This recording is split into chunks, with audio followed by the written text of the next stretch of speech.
Derivatives trading involves substantial risk of loss and is not suitable for all investors. Past performance is not necessarily indicative of future results. So stressful when the world's on fire. Good God. I can't look at this, guys. Like, my strategy is you buy it and you hope that you got a good spot. Yeah, but we all think you're crazy. You don't fight this. No way. The markets are freaking out and you don't think that anything is wrong? Come back tomorrow and I'll lose it all. Should be fun. Well, good morning, guys. It is that day. Oh, let's do something a little bit more energy here, man, because we got non-farms coming up in 7 minutes. Let's just take a quick look what the markets were doing yesterday. Well, treasuries did have a little bit of a fall, and it looks like they're getting pushed down a little bit more today. There was some sort of big block order went through. Kind of caught us off guard there the other day, but overall, central bankers have been kind of hawkish. They're like, yeah, we're probably not going to reduce interest rates next year. That's what they've been saying. So that's been pushing the market down. It seems like they still think that the financial conditions are too easy. So I wouldn't take what they're saying as like a read on like the overall economy, but more on the financial conditions. So here we got the S&P 500. Pretty choppy day yesterday. But they also lower, while oils pushes back to 90. They haven't quite, they bounced off 90, so they're not quite above 90 yet, but it looks like they might get there. Gold and silver trading in a range here, and then we got copper. Copper was down pretty big yesterday for whatever reason. I don't keep up on the copper market very well. And you got the dollar tagging 112. Can you believe it? I'm surprised that Bitcoin isn't just like totally puking here, but I mean, there's been a lot of like trade down there at the bottom. You know what else is weird is that like there was like a $500 million hack, I think. Actually, let's come in and just check on that. I don't know if I saw like headlines about that, and then I didn't really see a whole lot else, and I was like, so is this actually a thing? Finance hacked for $500 million. What the heck? That's just crazy. And Bitcoin hasn't reacted to it yet, which is like, what?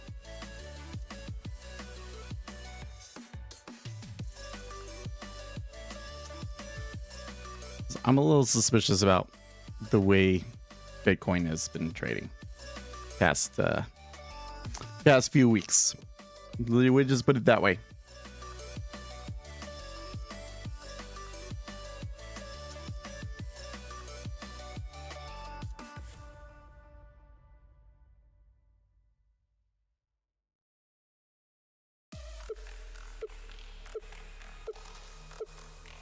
Wait, Stason has a YouTube?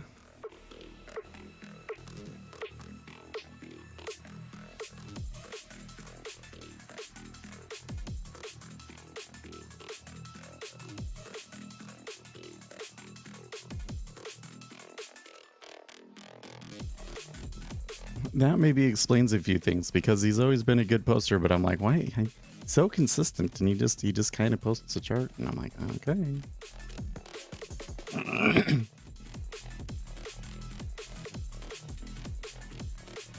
Ooh.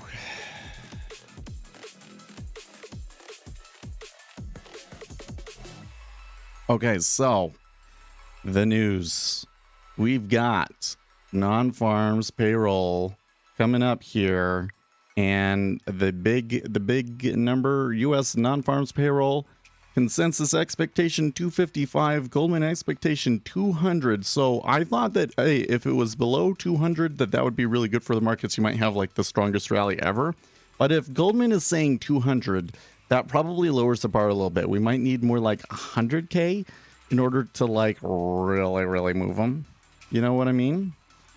This is going to be a safeties on until 5 minutes after the news for me. Then I would also note that like the unemployment rate is a big one. So unemployment rate is expected to be 3.7. So if that increases, that'll be really good, right? And average hourly earnings month over month. Where's that one? Don't like the way that they've kind of got this. There it is, sorted out. Month over month, spot 3. So that's where we're at. Okay, we got about a minute and a half until the news hits.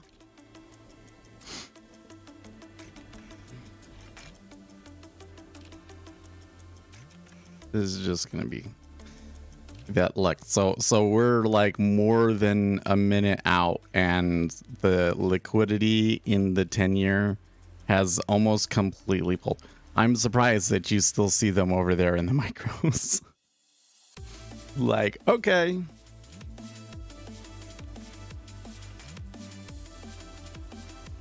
This is gonna be a doozy of a.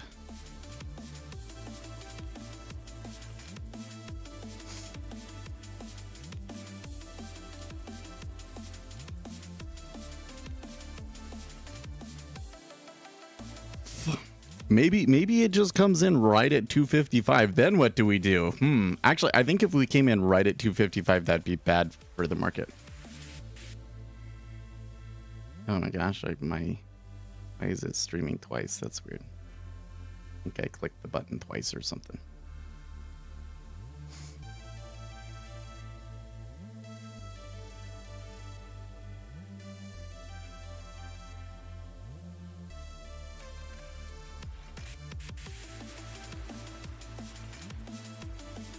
Easy gonna be a big one. Well, somebody decided to take a big order, and the market maker's like, okay, if you want it.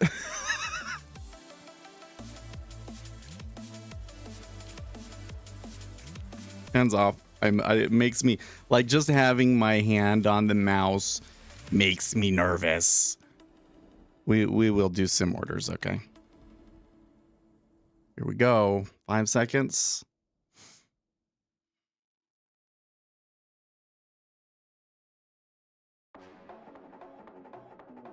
$263. Okay, so probably bad. Yeah. Oh my gosh. The Treasury's reacting to that so strongly. Whew. Hey, the unemployment rate decreased though, 3.5%. That's really good. All right, you know what? So we might have a really odd opportunity here. I'm gonna play it on sim, okay? Come on.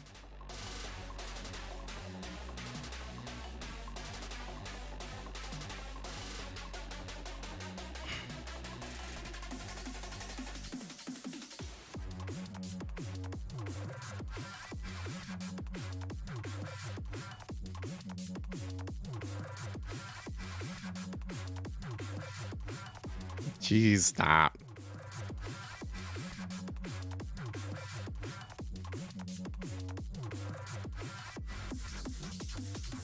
I just want whatever the current price is, just get me in. There we go.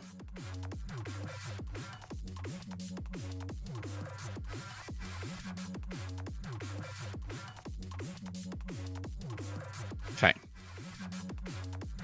So what's going on here? Here's my reading of this so far. The average hourly earnings came in line. The payrolls came in just slightly above expectation, which is bad, but not terrible. So I think that's why you're getting the knee-jerk reaction that you're getting. But the U.S. unemployment rate did decline. The U.S. unemployment rate did decline. And that is actually good, and is probably more good than the non-farms payrolls being a little bit higher than expected. That's my theory here.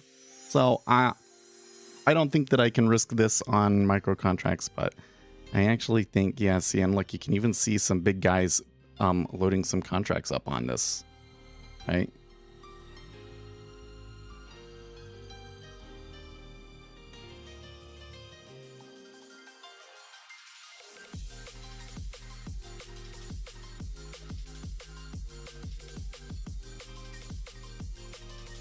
I think that the move down that we just had here in treasuries is just entirely to do with volatility, right?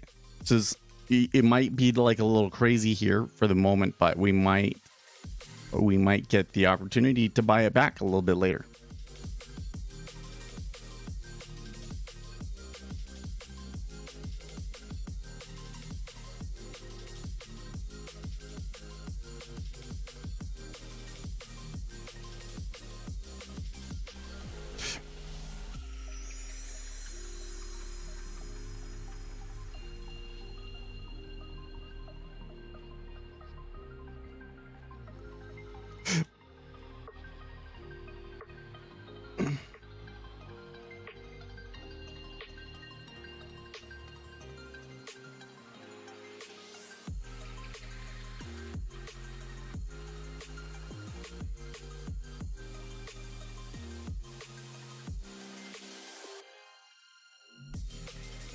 Am I reading that correctly?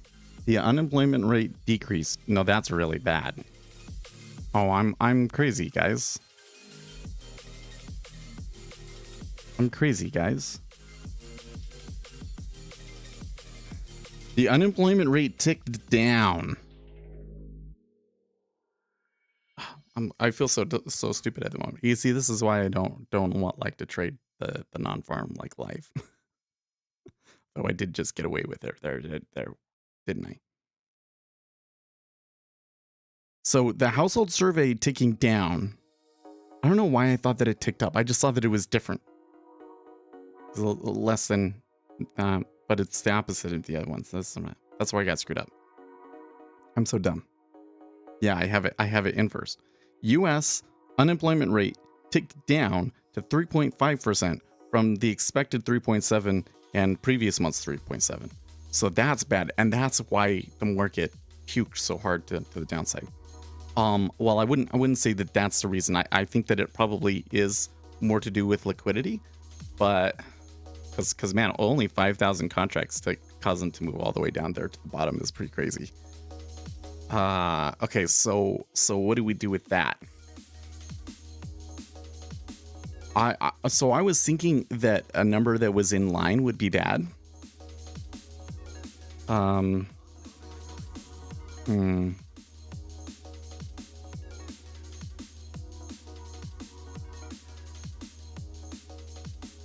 Buy the dip? I don't know.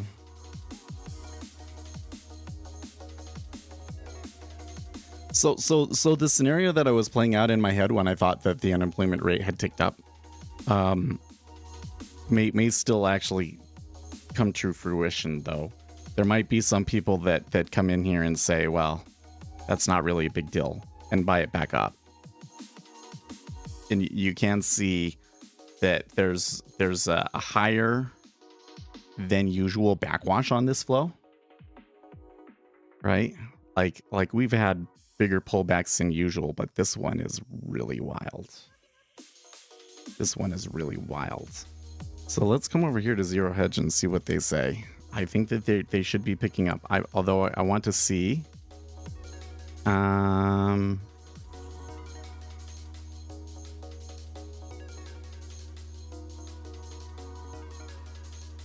Yeah. Okay, so let's review. I confused you guys. I'm Seth, bad. But look, listen, this is why I really, especially in this situation. I mean, I've played on the not jobs report before. I tend to only do it when it's like a really, really clear like surprise and stuff, and I think it's gonna trend all day, right? Otherwise, it's probably best to wait 5 to 15 minutes. Okay. So the US, there is two surveys, right? There is the household survey, and then there's the survey from the payrolls people. Okay, the payroll survey. Okay, so the payroll survey came in at 263, above the consensus expectation of 255K. Remember, Goldman was saying 200, so we were saying like for the market to rally, we'd probably need it to be below 100K. So it's still right in line with about, so payrolls is declining, but just on track with what we thought, which okay, maybe that's neutral. But then the US in unemployment rate from the household survey, this is them actually calling people up, shows that unemployment actually decreased 0.2%. Everything else that I'm seeing, average hourly earnings, work week, etc. U.S. labor force participation, 62.3 versus an expected 62.4. So that also in line with expectations. So the main gist of it is everything was pretty close to in line with expectations, except for the unemployment dropped. Okay. So that's not good if we want unemployment to rise so that the Federal Reserve can back off of raising interest rates. Does kind of suggest that the Fed will continue to stay their course, and really reinforces all of the job owning that they were doing yesterday, saying, nah, we're probably not going to lower rates next year.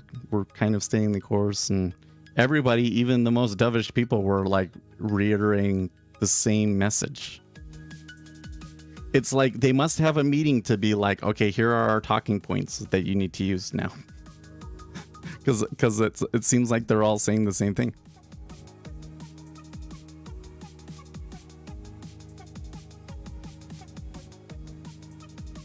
So I don't know, where was rates before this?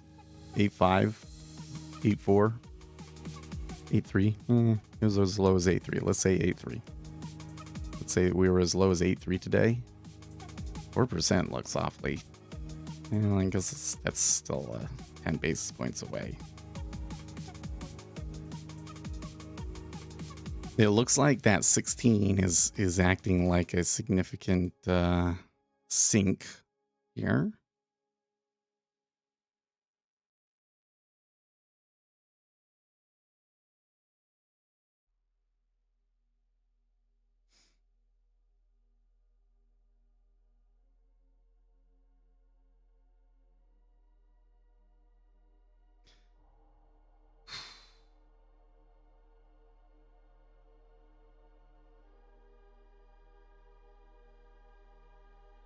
I have October 6th. Thanks.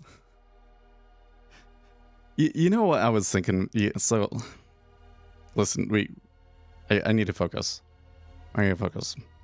I have a thought to share with you guys that I feel like you could get more involved in the stream. But let's wait a little bit. Let's focus on what we've got in front of us for now, right? We can talk about that like in an hour.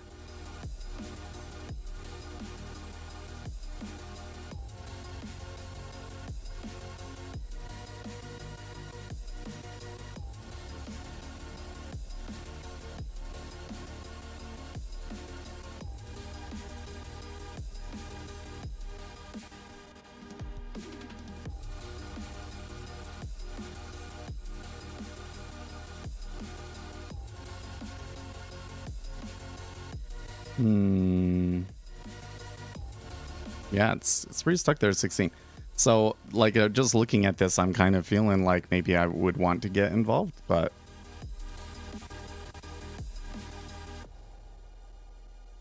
I don't know. It's probably, the question is, how long does it stay in this area for? You know, with news, you're likely to get like, yeah, okay, push down, rebalancing. Doesn't stay there for very long though.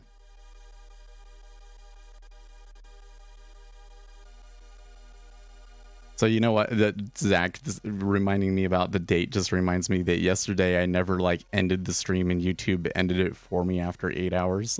So anybody that was looking for their replay yesterday couldn't find it until the afternoon. That when I came back and saw that had happened, I was pretty embarrassed. I was like, oh crap. Guess it doesn't really matter in the long run, but I thought it was embarrassing.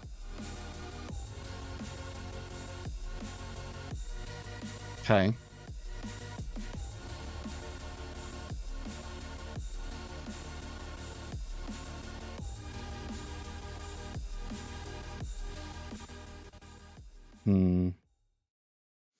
No, don't like it. I mean, I do like it. Maybe right there. But there's still a little bit of shoving around here.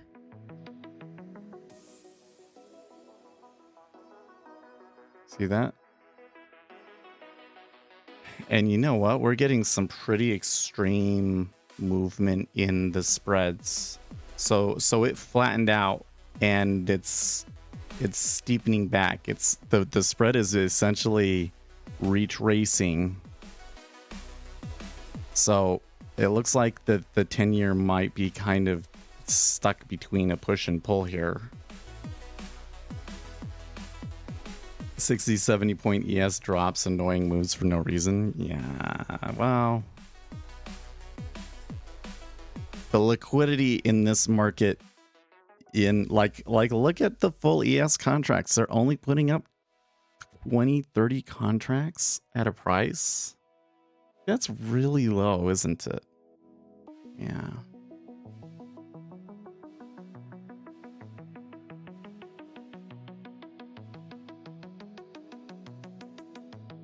So OA looks better for this range. Sorry, 3880 looks better for this range if I'm looking to go long rates, but it's not certain. It kind of looks like there might be a push further. Although that sure did sputter out. If I want to get that price, I might need to stick a limit order out, so.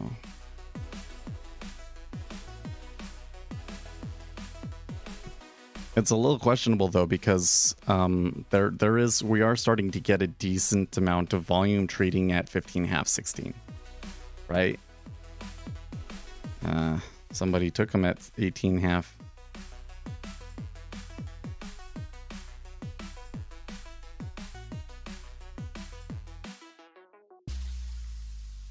See, I thought about being that guy.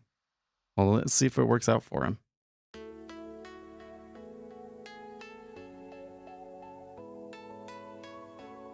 Yeah, this is pretty finicky, isn't it?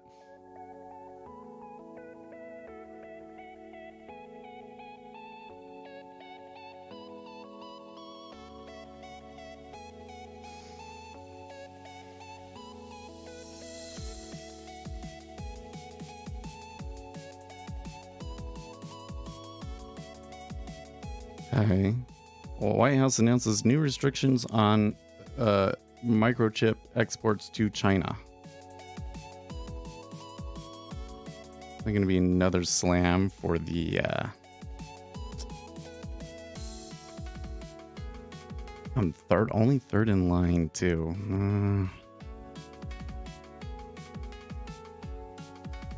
At least I picked that first profit is in a spot, like, should be difficult to get filled. I'll do it again if they stick around here.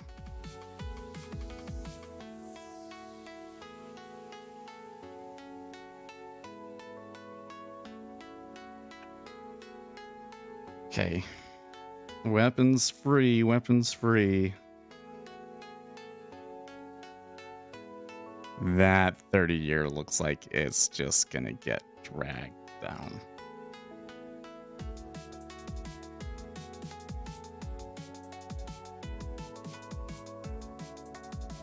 That's what I thought. Okay, so I don't necessarily like what happened after I took the trade, but you can kind of see a little bit of fear here in the micros as they're like coming up to the highs here, right? And now I'm starting to see some orders. Oh, that's interesting. I don't know if those are stop orders or just big market orders, but you're starting to see a little bit of volume pushing in after me. So I took a market order, and then immediately after that, I actually saw somebody hit back 10 lots and it absorbed. But then after that, we started to see more orders come in. You all following me? Was that all you guys? You saw me click in there and was like, okay, I'll get into.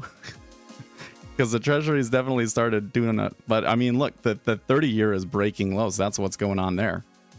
Okay. Oh, and it looks like my second set of targets also filled, so that's good. So this here in the 30.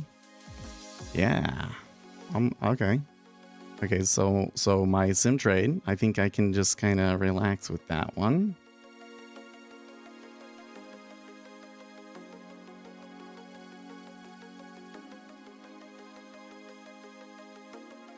Gold and ZB, yeah, they're probably going to get hammered. And copper is getting hammered pretty well too. Actually, you know what? Everything is down. Corn and wheat didn't react to the news too much and are up slightly on the day. Every other asset I see has sold off, with silver leading the way down 1.52%. The market is thick. What are you talking about?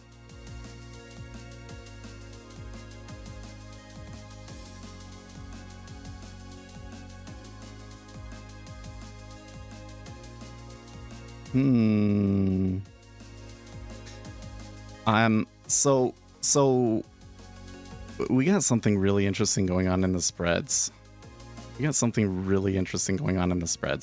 Because we've flattened considerably off of that news.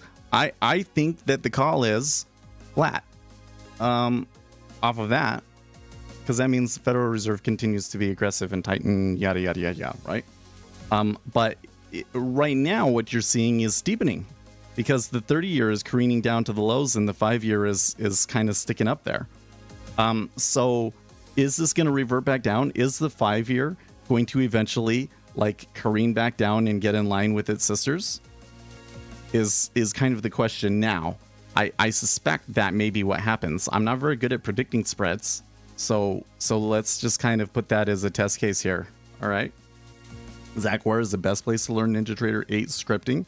So I have 3 or 4 introductory videos that give you the most important information that you need to be able to read NinjaScript. After that, what you should do is look at the scripts that are included with NinjaTrader, and you should be able to understand them after you watch my videos, even the complicated ones. So yeah, NinjaScript is not as complicated as you might think, especially if all you're trying to do is compute a regular old data series. Like when you want to do like weird visual stuff and you want something that's not actually a chart or a series, then it gets a little more complicated. And having previous experience in C# is really beneficial. But especially if you're just trying to calculate a number and plot that number being calculated, it's so dead simple.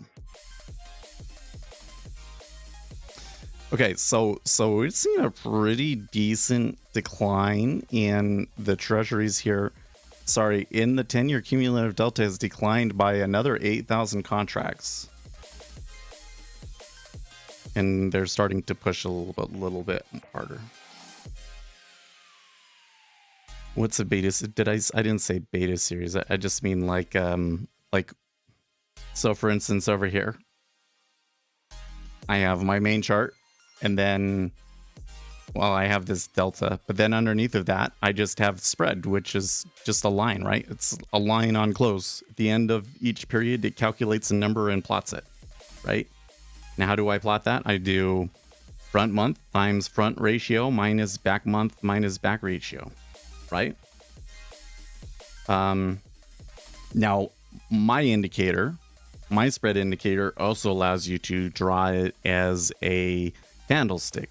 Also allows you to have multiple legs to the spread. It also reduces the number of data series that it loads. There's all of these sorts of things. And those things are complicated, right? That's where me being a programmer and having a lot of experience in NinjaTrader is a big benefit. But like the basic spread one, I have it posted, the free version of it posted in chat. You can go and look at it. You can read the code. You'll want to look at the on bar close method or whatever it's called, and you'll see it's like, oh yeah, it's dead simple.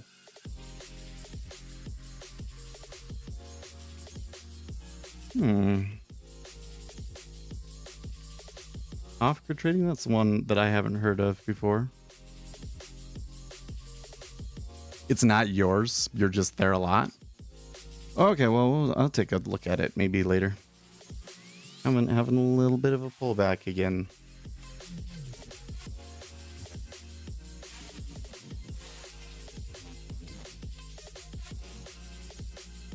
Would you ever program a spread indicator? I would be really surprised to see TradingView not already have that.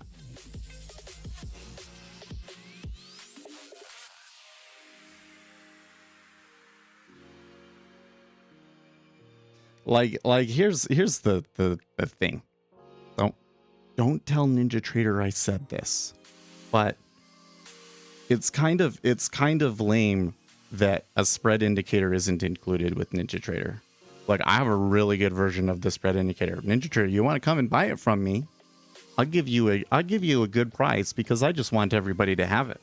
I mean, I want to be compensated, but I want everybody to have it. So you can include my indicator in NinjaTrader. Do whatever you want to do it. Include it, because I really feel like that's something that should be part of the platform. And many platforms, they do include it. Especially you do in futures, because so much of futures is done with spreading and hedging and stuff, you know? Yeah, whatever. In order flow, no, the order flow indicators that they have cannot be viewed. But there are other versions of VWAP out there for NinjaTrader that existed long before NinjaTrader made their own indicator, and you can look at them. And the video that I made, so I made like one video was like how to do debugging. One video was like the main methods that you use for NinjaTrader code. And then the third one was a video about data structures. So if you watch the video about data structures, I give you enough information in that video to make your own VWAP indicator. Because from that point, well, actually, I give you more than you need. I give you enough to make your own volume profile. To do a VWAP is simple. You just have to go into the on-market data method and compare the price of that current order to what the best bid offer is, which is included in the data that's passed to you in the method. And then based on that, you either, you do your math. Oh, I'm all mixed up. VWAP is even easier than that, because you're just doing it from volume. So you just have to look at the price that order went through and the size of it and do the calculation.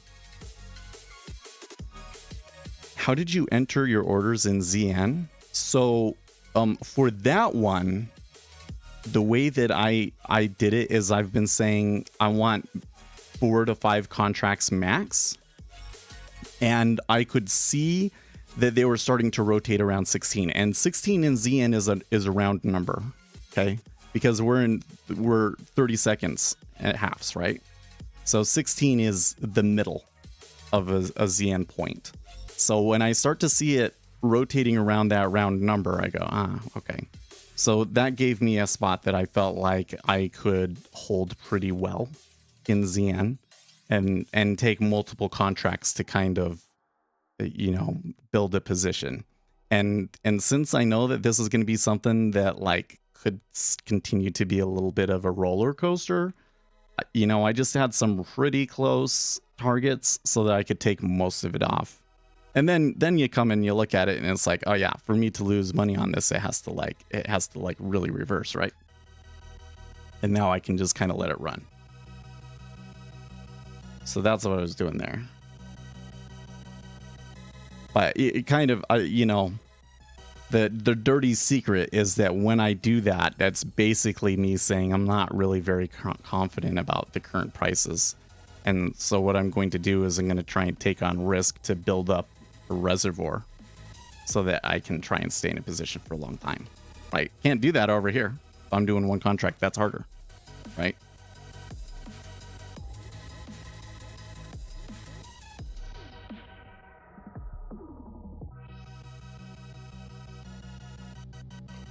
So you notice there's a lot of, so for instance, Futures Trader 71, this is like one of the most advanced things that he talks about is like your targets and stuff. And so they will look at what the range is in the ES, right? And then they're basing targets and stops based off of that. And they kind of play with the risk a little bit. So if you take like a full stop on all 3 contracts, it's not good. But like that almost never happens, right? There is a far left tail where you're going to get a day where you get the full stop out a bunch of times in a row and you get screwed. Okay. But generally speaking, you will win more often than not just because of the small profit targets and stuff, right?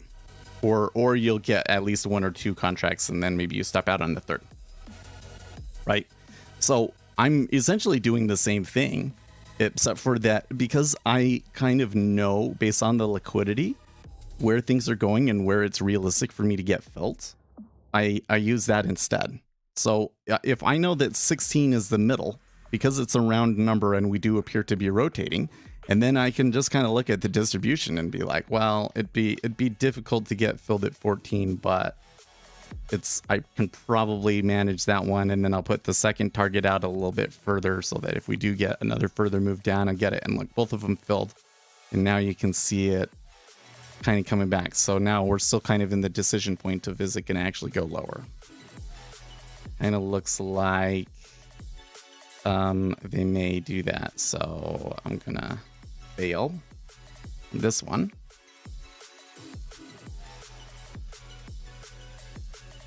You trade in multiples of 3, right? So so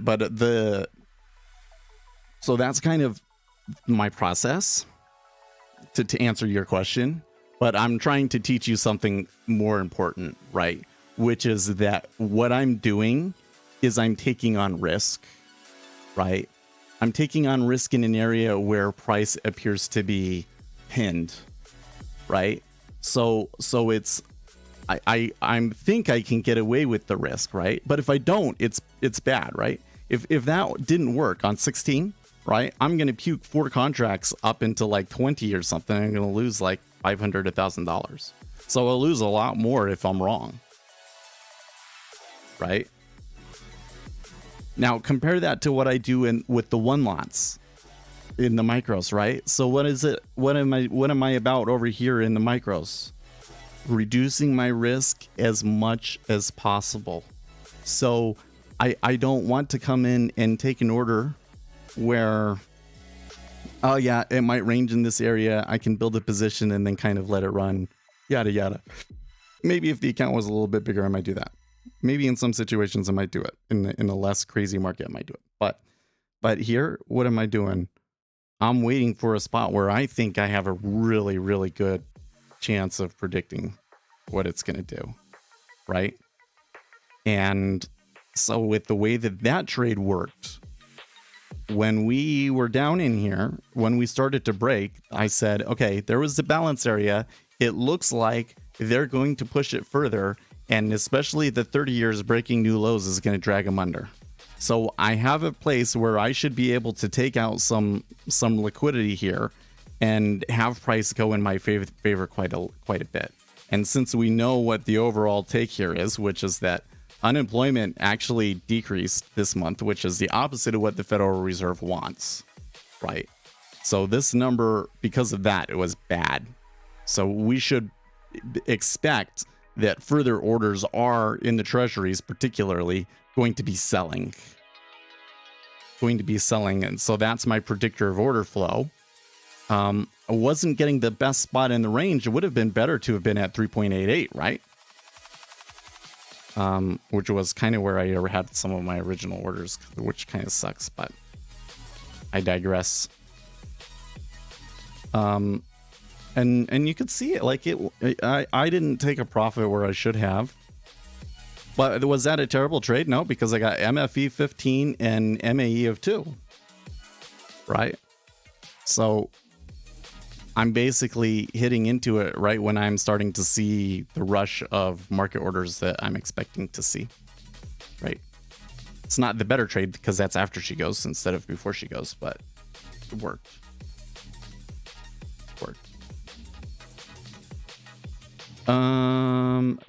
You're talking about the market depth tape?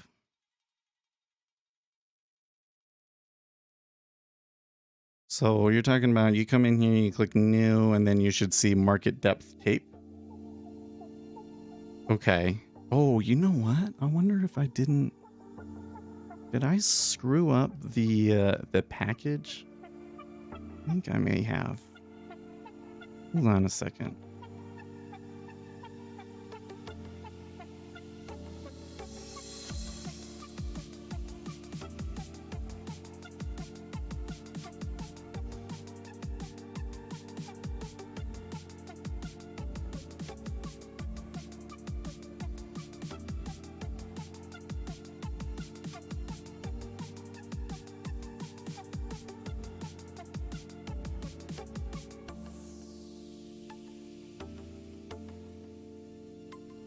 that's the one.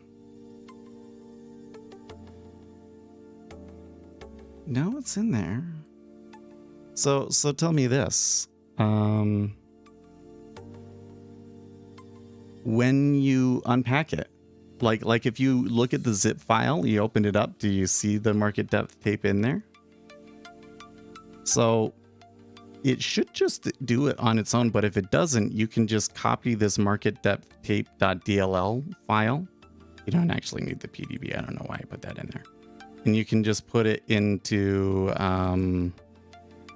NinjaTrader 8/bin/custom is where it should go. Another issue could be you have to restart NinjaTrader.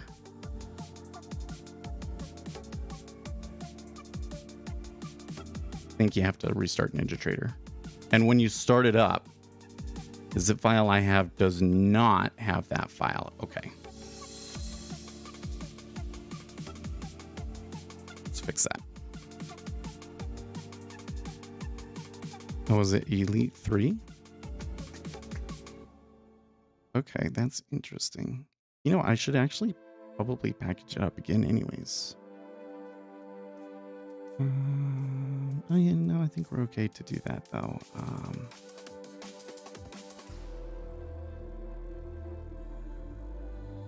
'Cause I did fix a few things anyways.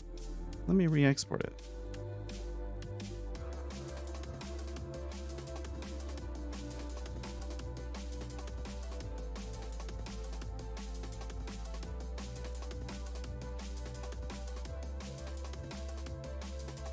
Have some errors in my NinjaScript files? What?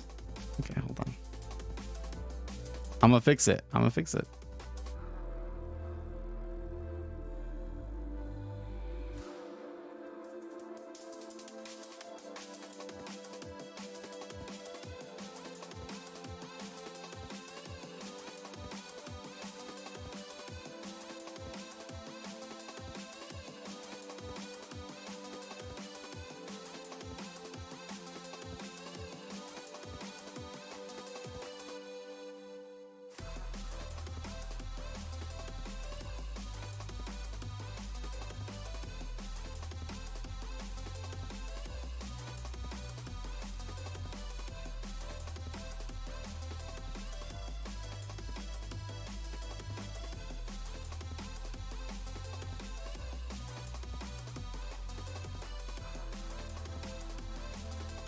Just needs to recompile here, I think. I think it's doing that because I modified it outside of NinjaTrader. Yep.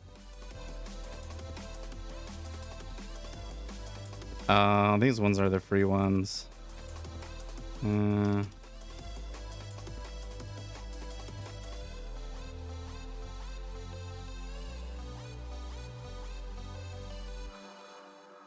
start from the bottom. Oh, I thought I fixed all these.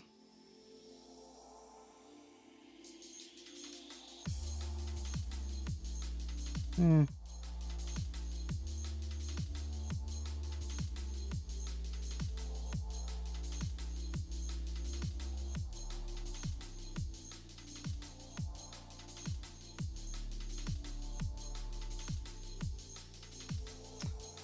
force you to always use log.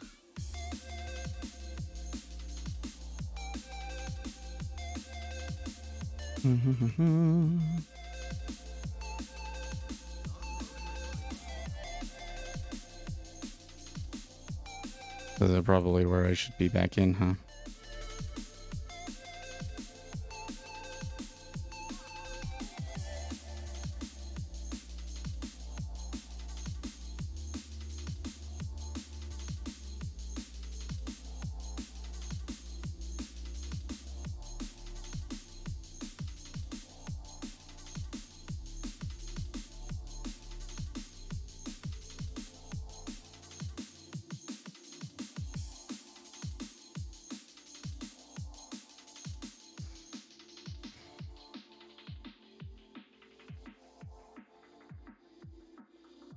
Not like that. I think I need to give it some time. Okay, cool. That one's for the free indicators, so that's why I was doing that. Export.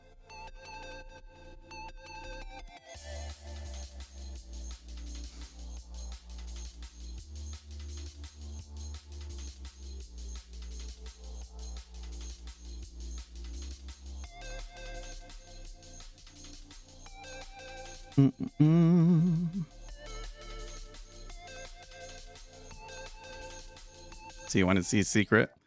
If you come in and you put like these little what do we say? If you put this little prefix in front of your class names, then it's a lot easier to find them in here. This is something that I do. Okay, so I'm not going to include any of the free ones here. Inventory, comment, yep.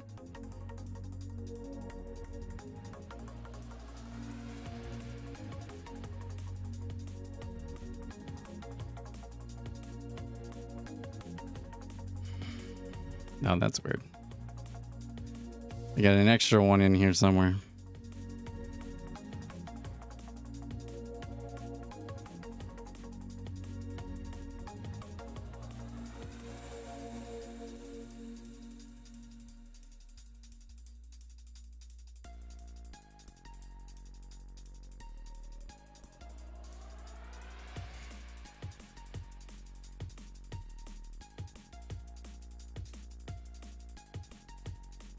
My brain's kind of shutting down. It wants to do too many things at once. Okay. Yes, yes, yes, yes. Yes. Santa Fe ones, no. That one's no. Those ones are kind of, that one I should probably delete. It's a test that didn't work out.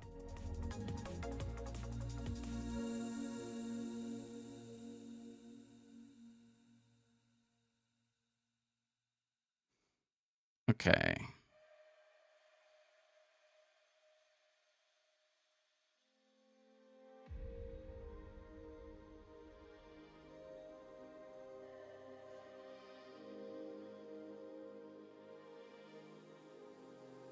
Now I come over here to, I need to look at the server. Like it's coming all the way back up again?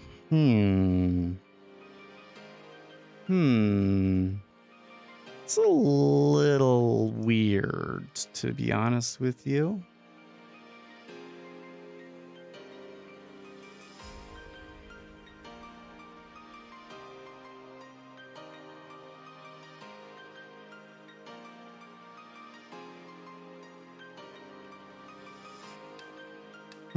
So you said only speculator Seth Elite 3. Where did you get that? It shouldn't be 3.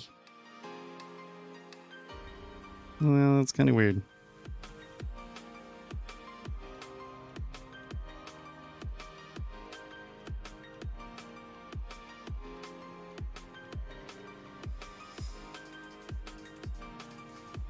Hopefully this works.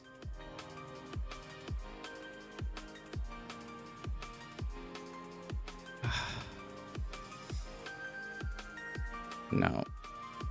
I have to, this one can't go yet either. I need to do some more on that. That's what that bill was. Oh, that's what's inside the zip you downloaded. Oh, I see.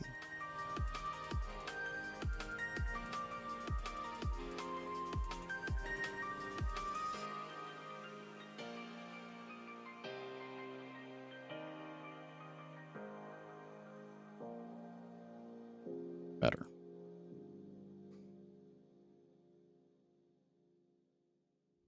Did it not like my oh, I have to go and start that stupid program up.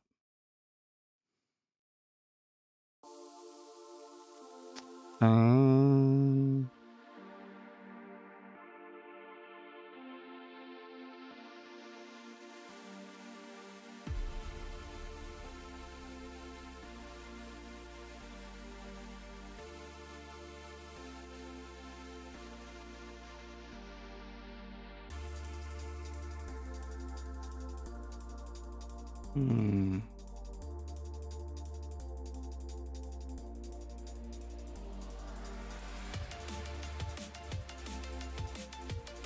I have to go find the stupid name of it. Okay. Hold on. We're okay. I should be out of this. I don't want to be in this market anyways. Okay, I have to go and find the name of the license. The software, I forget what it's called.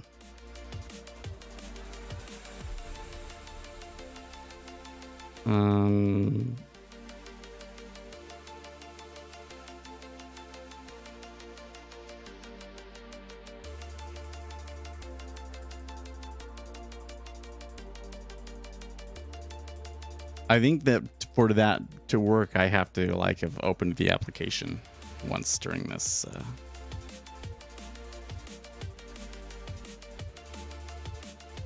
Oh, I can't now find here Ninja Trader Protect Assembly.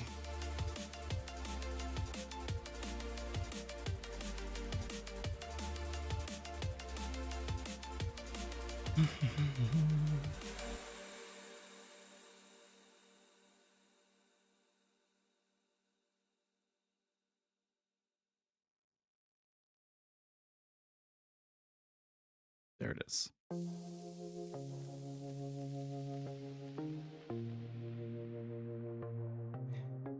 Okay.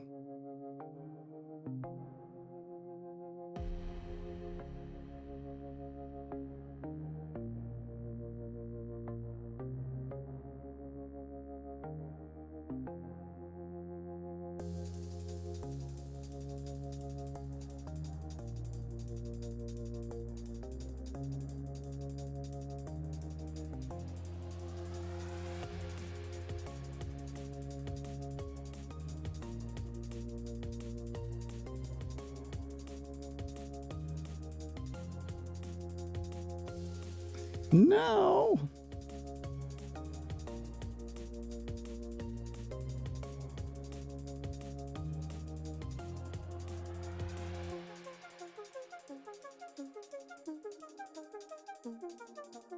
Oh.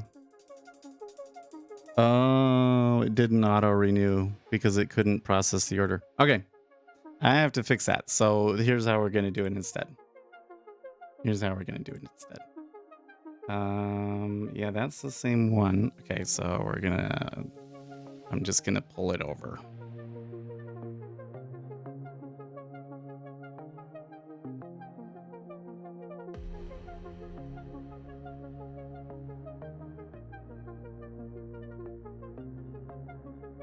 Put this over here.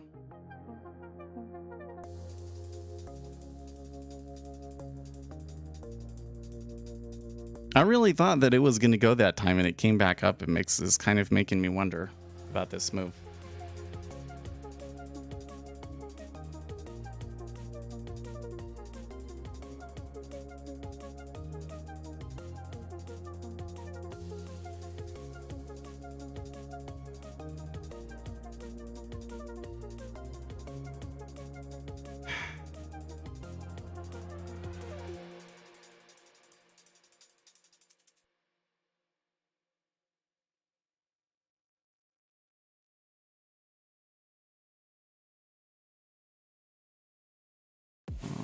There we go.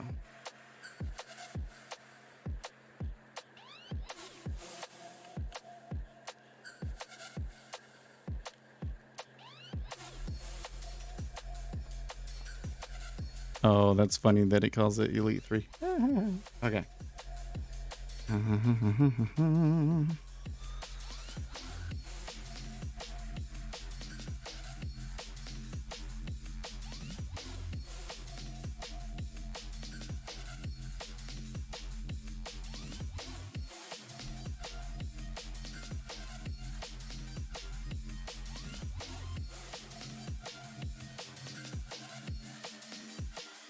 Okay.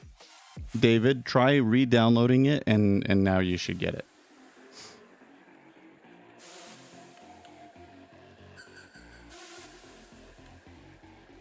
Close that. Okay, so now this is really interesting. Okay, so let's come over here to zero hedge.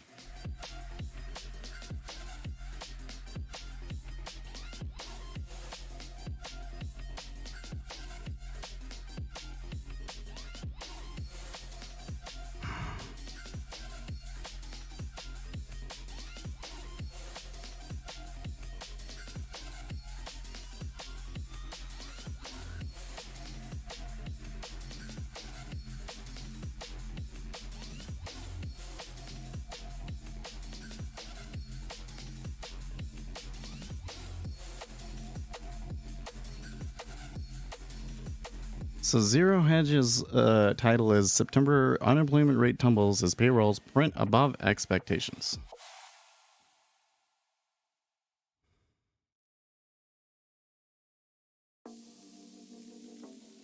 Is there any other stocks puke on good old labor market news? Rate hike odds spike.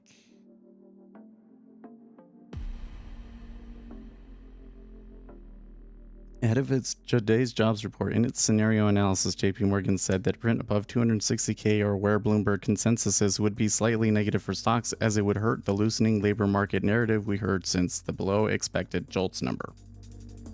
And sure enough, one look at the puke in stocks moments after the BLS released the report would imply that the September non-farm payrolls came in this particular bucket just barely, printing at 263K, fractionally above the consensus estimate of 255 and well below the universal unrevised August print of 315. Notably, while not disastrous, the September print was the lowest since April 2021, and it continues to decline at a gradual pace, at least until the midterms, after which we fully expect it to collapse into negative territory as the BLS catches up with reality. Okay. Total change in non-farm payroll employment for July was revised up by 1,100 from 526. If the headline payrolls was hardly a shock, then the average hourly earnings number was a total snoozer, rising at 0.3%. Average hourly earnings came in right on top of expectations. The former number was also unchanged from the spot 3 increase. Blah, blah, blah, blah, blah. This is boring. Work week. But while the payrolls number and wage growth were both boring, what traders focused on was the ongoing collapse in the unemployment rate, which unexpectedly tumbled to 3.5% from 3.7%, well below expectations of an unchanged print. This was the result of a 250K drop in unemployed workers, which slumped from just over 6 million to 5.7353 million, even as the civilian labor force remained roughly unchanged. So some people dropped out of the labor market, apparently. Shit, I missed my ride here, man.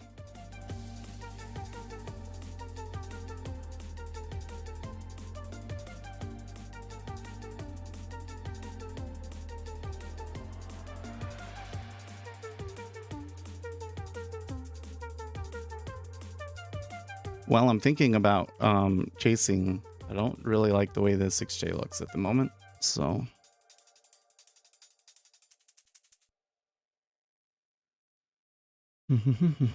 of particular note is the sharp collapse in both Hispanic and Black unemployment among major worker groups. Blah, blah, blah, blah, blah, blah. How can the unemployment rate keep falling while the Fed is already crushing the economy? Well, as Alan Ruskin of Deutsche Bank pointed out earlier this week, the modern history of Fed tightening shows it takes quite some time for the job market to weaken after a tightening cycle begins. The current lack of progress is slowing things down isn't unusual. He found that in 8 out of 9 significant hiking cycles going back to the 1970s, the unemployment rate was actually lower 1 year after the Fed started hiking. And speaking of the modest decline in the civilian labor force, which took place as civilian non-institutional population rose modestly, blah, blah, blah, this naturally pushed the participant rate slightly lower.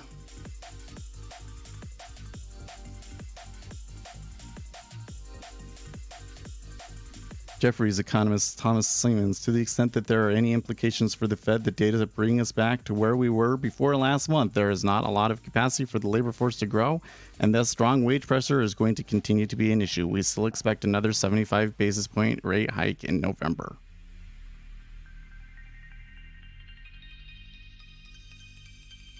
That's why I want to go long rates, but it's being difficult. Being very difficult. I was there, I had the order out, so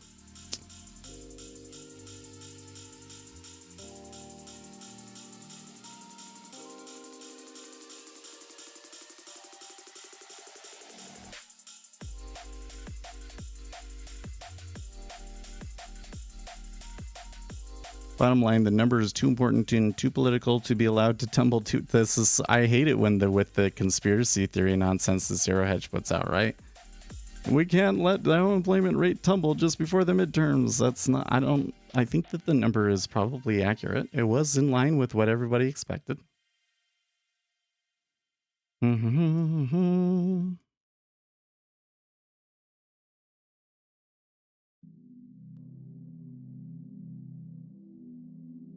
Okay, so that's all they got. So not a ton of new information.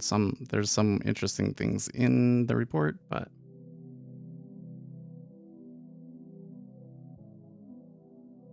okay.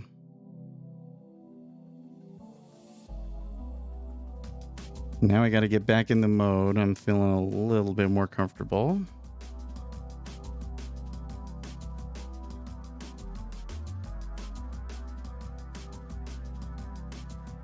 Not much typical about a 2% down move on a flat economic report, just saying, from a very old prop. Well, was that down 2%? It wasn't. Well, so first of all, that wasn't 2% in the indexes, but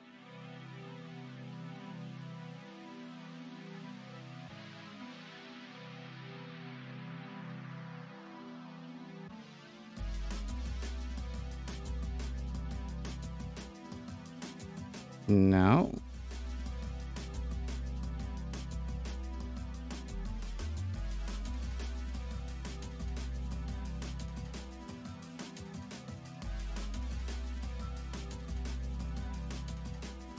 So this is interesting.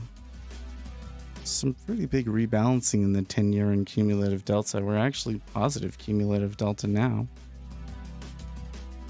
That might all just be because of spreads, though.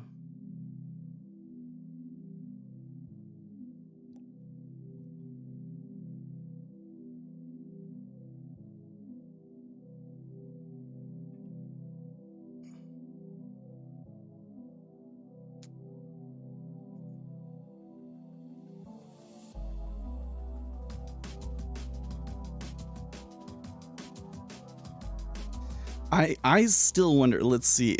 You know, we didn't get it last move. So going back to where we were. Speed is a thumper. Yeah. so going back to where we were before. We saw on the news the yield curve flattened substantially across the board, and since then retrace and is actually now steeper. So I think that it should be flat. Maybe now the 5-year starts to sell off a little harder.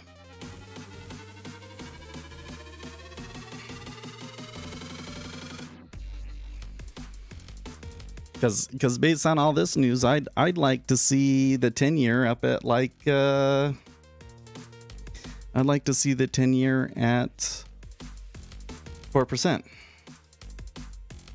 You know. So move in treasuries was a little bit more constrained. It wasn't as big as the move that we had yesterday, for instance.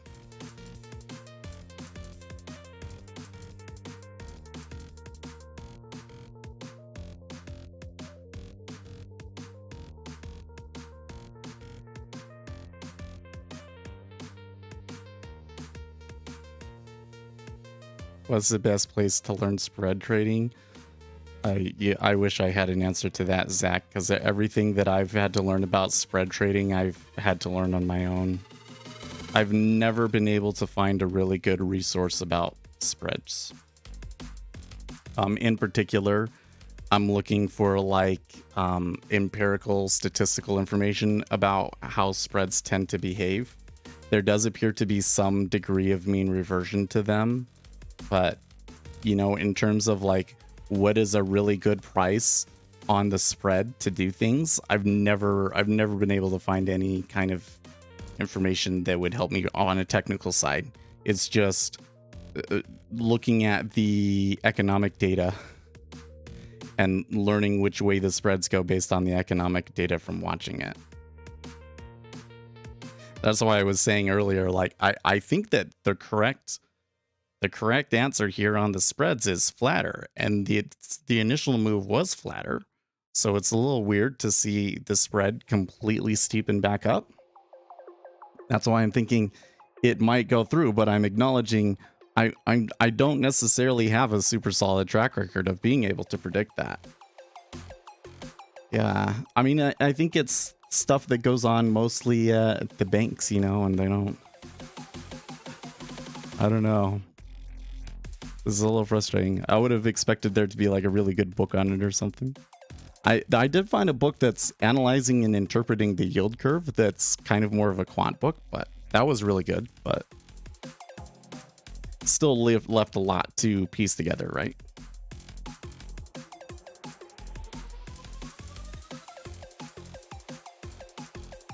Okay, so we are seeing a little bit of flattening coming in here now because the 5-year is down to 3 ticks now.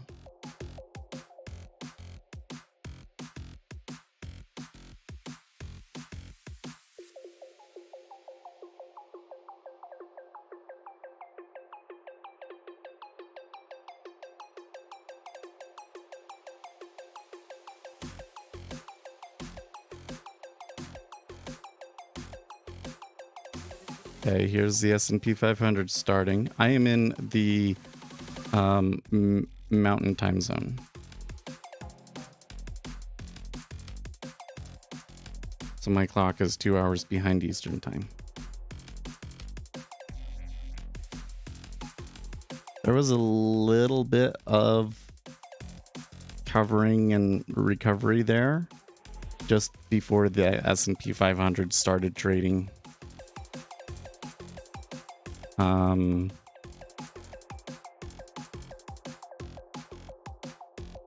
Pull this up so I can kind of watch the cumulative delta a little bit better.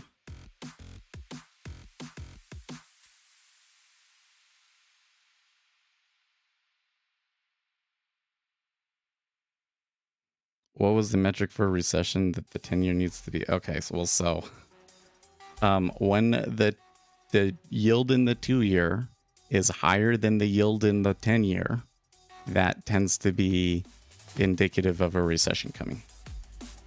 There's some argument as to whether it predicts a recession coming or it causes a recession coming and how far it needs to invert and stay inverted to be an effective prediction.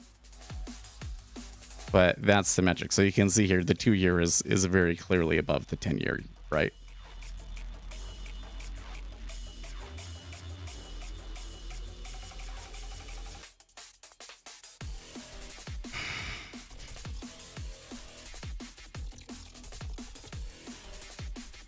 It's pretty illiquid in this area. I would think that we would have the liquidity hole filled and that they'd be ready to move on from 16. But at the moment, it's kind of starting to say to me that we're done and we're fine if it just stays here for the rest of the session.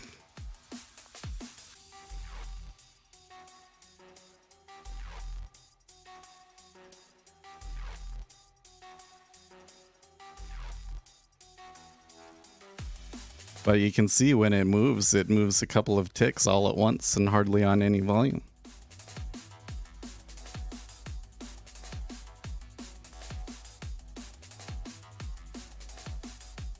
So the general way that this works is when interest rates are getting higher, the yield curve tends to flatten.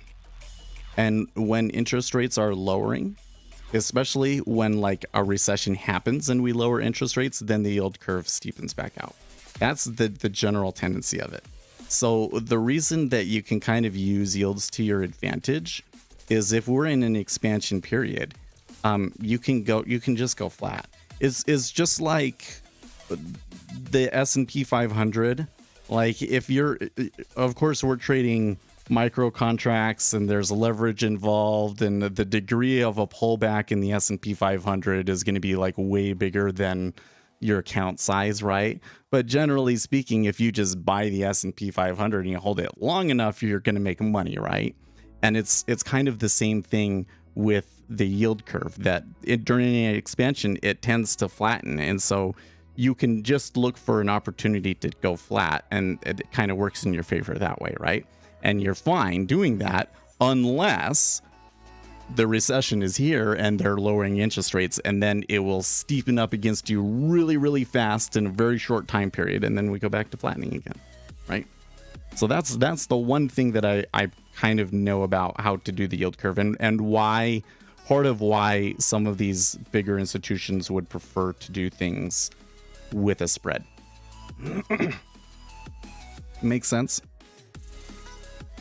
So in a situation like this, what we're expecting is that interest rates are going to rise here, but the market also believes that it's going to cause a recession. So that means that the interest rates 10 years from now are going to be pretty close to where they are, but the interest rates, the short rates, are going to get higher because the Federal Reserve is going to continue raising. That's why you see the 2-year is higher, and the 2-year is probably going to move more than the 10-year. Probably, right? But that's not what happened. I mean, it happened at first, and then it completely retraced back to where they started on the spread. So, will the 5-year see more selling here in this session? That's kind of the open question on the spreads right now. So far, it seems like it kind of wants to, but it just hasn't been following through. Just hasn't gone.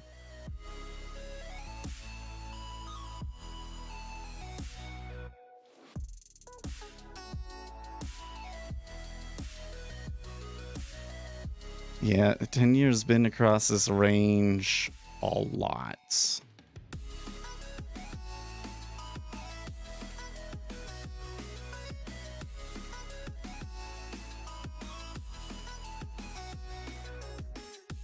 I feel like it's a little bit too early for the treasuries to just die and end here today, but they're not doing a whole lot, are they?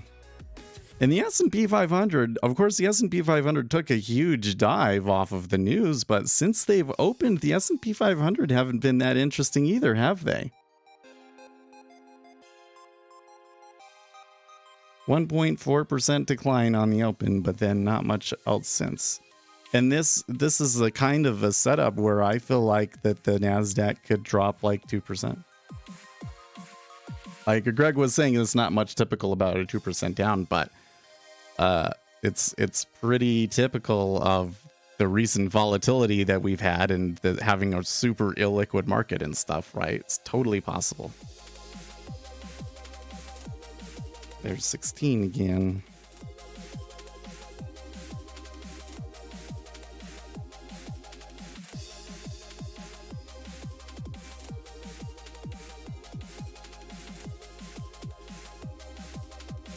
Do we have anything else here? Oh, my financial juice kind of died here. What's with that?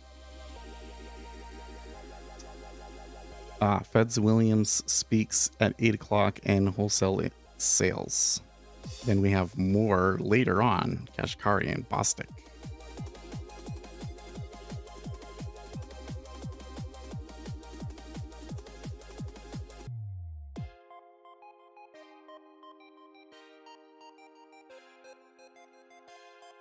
Looks like we might get a breakout to the upside here.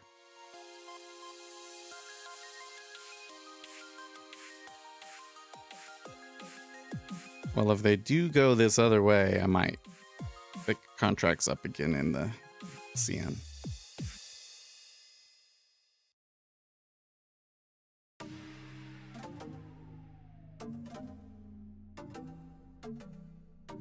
I can start to feel it in my face, though, that like my body is not happy about this action that we're in. That is just kind of chopping around and maybe even gonna break out to the upside. I'm very upset about the positioning that I got.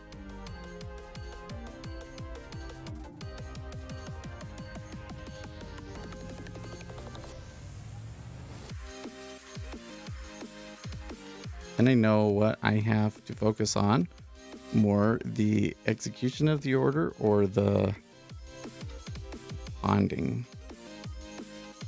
The most important thing for you to focus on to have profitable trading is to have predictors of order flow what are things particularly about like breaking economic news or, you know, economic numbers that get posted, breaking news, end of month rebalancing, these sorts of things that could predict future orders.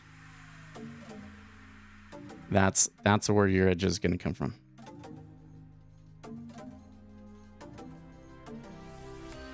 Will there be any teaching? Yeah, so I think I'm going to make another video here soon on it.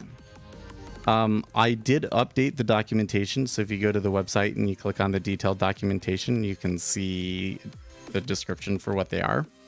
The newer add-ons, I think, are a little bit more self-explanatory than some of the older complicated level 2 ones.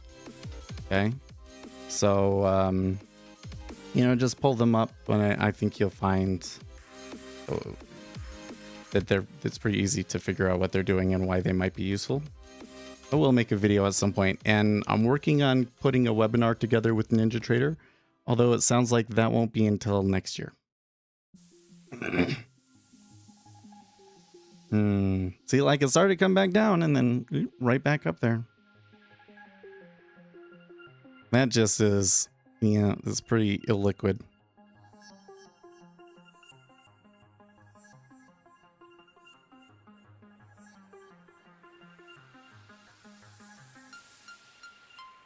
Edward learns the 263,000 jobs added to the economy in September 2022 puts pressure on inflation. That gives the Fed more ammunition to have another aggressive rate hike in November. Well, shall we go and look at the Fed tool now?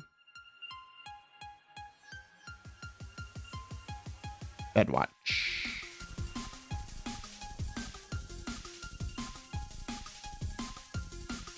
Fed Watch is brought to you by CME Group. It's where you're all doing your trades. Okay, so compare. The probability definitely rose today. It's almost to 80% versus, you know, like a week ago, 56%. Since when you start your career? How long have I been trading for?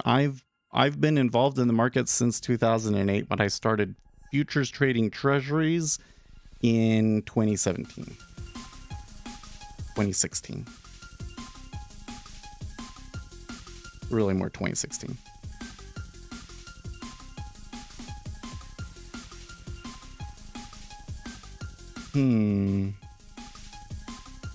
Yeah. So it's been 6 years now, over 5 years.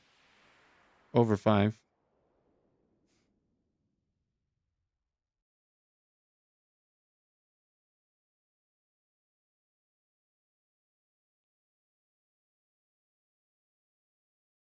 Takes a long time to learn all of the things there are to learn about markets. I'm going to try and put something on a little bit more calming because I still feel a little agitated. Steven, how are you?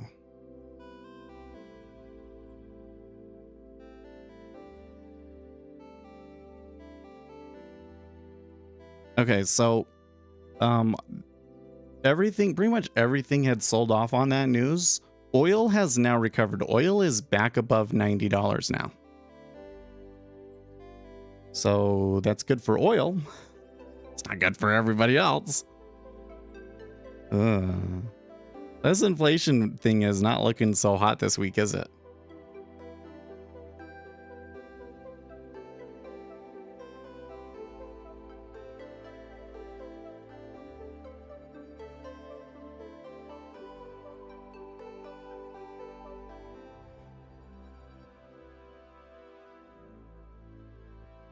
I'm kind of wondering if this is one of those days where you're going to have another like sneak move later in the day.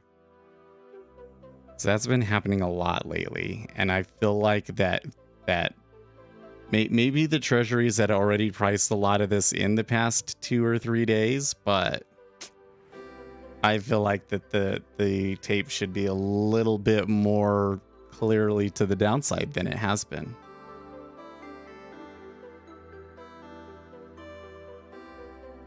Maybe they're trying to build the base in the equities. Uh, hard for me to say what's going on over there, to be honest with you.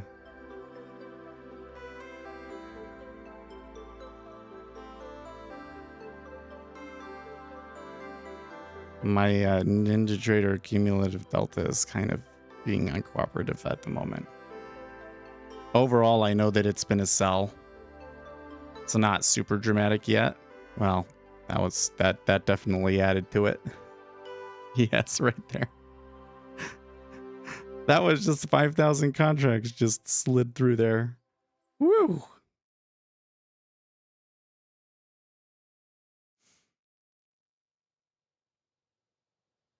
Yeah, Andre says finally. So let me come back to my 30-minute chart. Are there any kind of key levels to watch here in ES?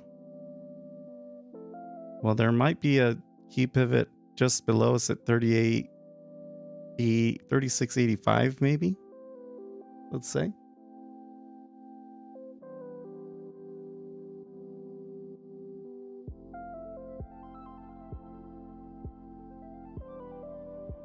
Ninja Traders being a pill.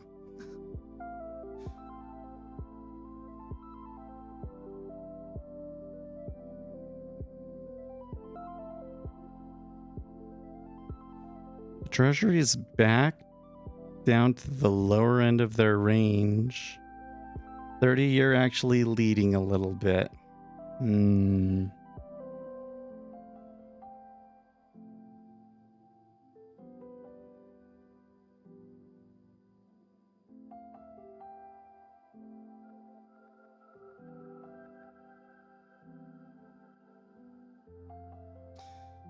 Oh, something. I'm just realizing something really important with the spreads. It's been the long end of the curve that the UK pension funds and so forth have been puking, right? When we've seen that kind of selling from Europe come in, it's been on the long end, not the short end, causing steepening. So maybe that's what's going on here. Is it has nothing to do with the 5-year not pushing or somebody doing an outright spread trade, but just the long rates in general puking.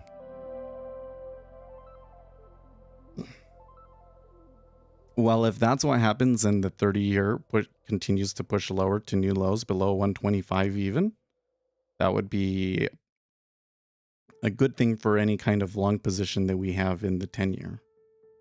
Because the 10-year tends to move 10-year yield tends to move a little bit more like closer to the 30-year than the 7 and the 5. Still pretty tight though. Like we're to the bottom of the range, end of the range. They didn't break. Not yet. They are trading some decent volume there. 1,200 on both sides of that one, which is not a lot, but it's a lot compared to the 100s and 300s that they've been trading. Right?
Can tweet that.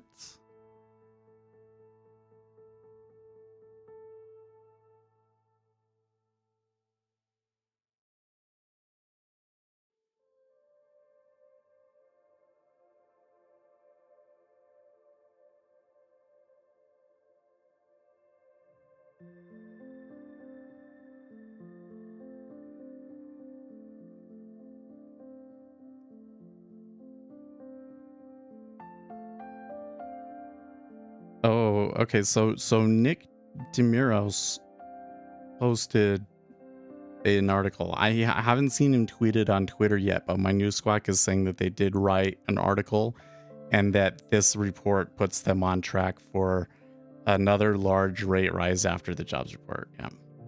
Or the headline that you're seeing coming over Twitter is the Fed on track for another large rate rise after jobs report, says the Wall Street Journal. So here's a question that we didn't answer. Okay. So pretty sure that we're going to get a 75 basis point hike in November. What about December? What about December? We do 75. So then it's 1, 2, 3. So the rate probabilities are still very much in favor of a 50 basis point hike in December. But the probability of a 75 basis point hike in December has risen from 7.4% to almost 20%.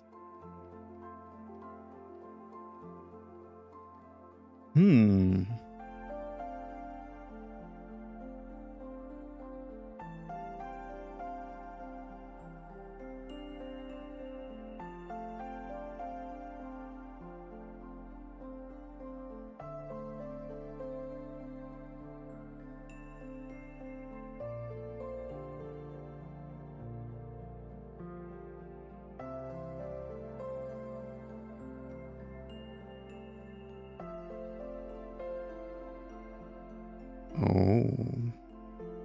Okay, so the Fed's Williams at the top of the hour, it's going to be a moderated Q&A. So stay on your toes for that one. And then as we mentioned earlier, we get wholesale inventories month over month revised at the top of the hour.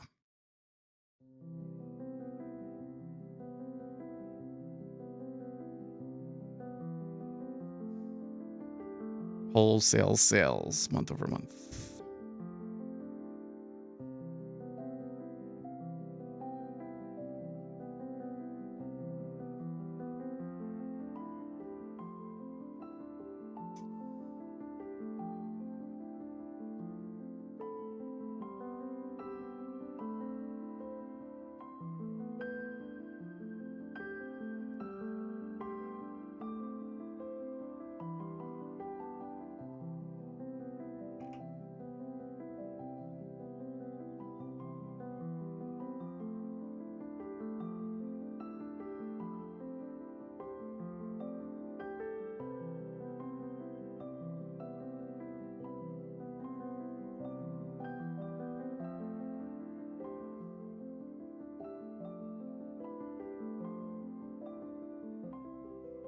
Okay, some interesting movement in the treasuries, but mostly market making there, I think.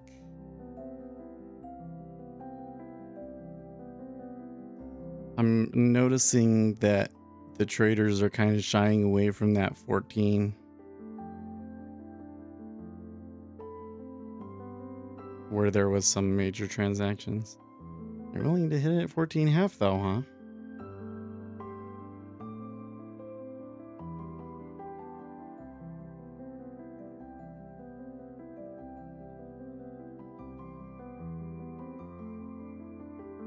And there's another tick up and another tick up.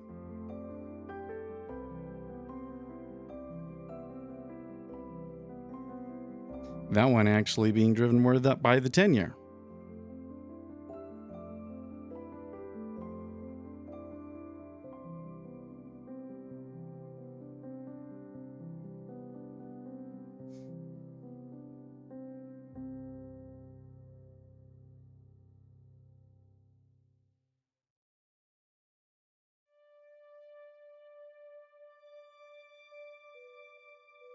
The more I'm thinking about this, the more I'm like, well, you know, what happens a lot on Friday is that, you know, you have the big down move, it sets a low and then just kind of balances and chills there for a long time in the treasury.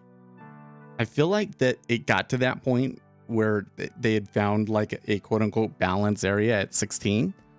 like way too early though. So I don't know why. I'm not 100% sure why, but my gut just kind of feels like is a little suspicious that like later on somebody will come along and puke a bunch of 30-year bonds and drag us lower when I'm not here. That's how this tends to go, right?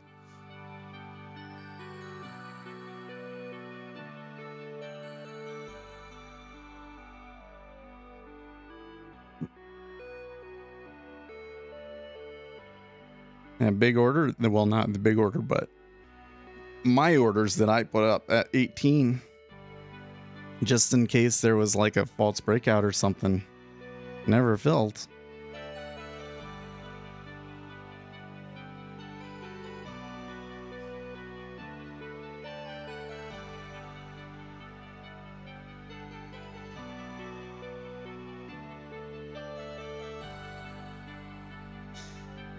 That last little move right there was actually pretty across the board, the treasuries.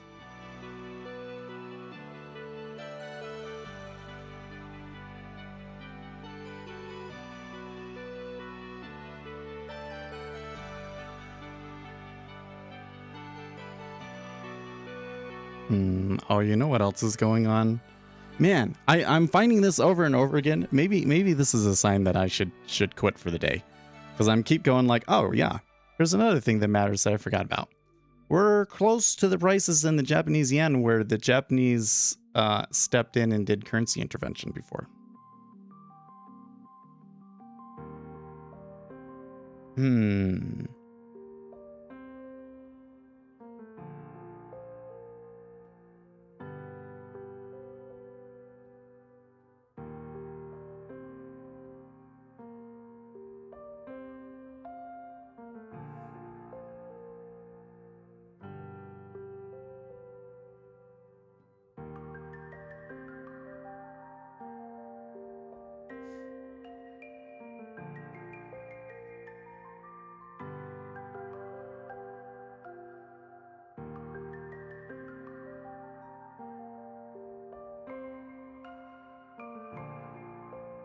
I continue to see like selling in the 30-year, but the 10-year seems flat. 10-year seems flat. If maybe slightly up. 2s and 10-year spreads didn't really move too much either, which is kind of weird.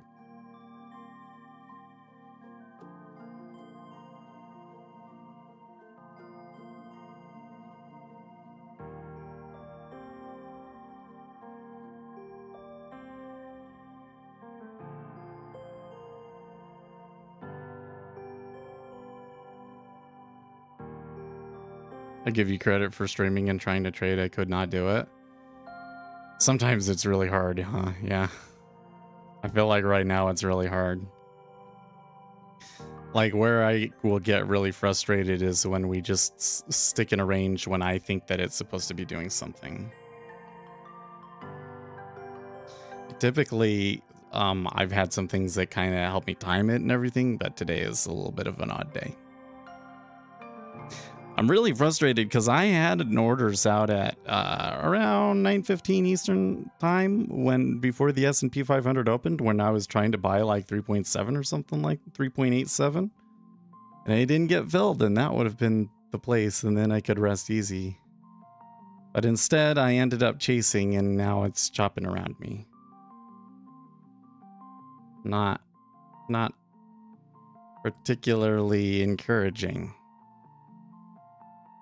I've done well on the sim trades over here in the treasury. I think that that's mostly luck though.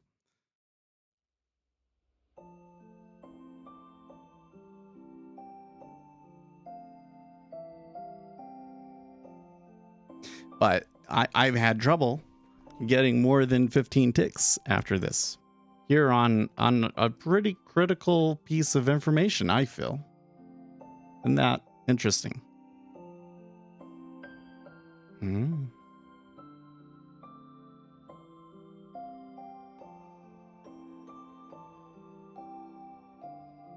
So yesterday I saw this TikTok from this guy.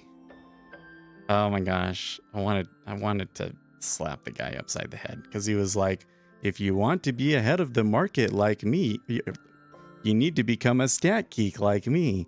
And he was talking about CPI, and everything that he was saying about CPI was basically wrong.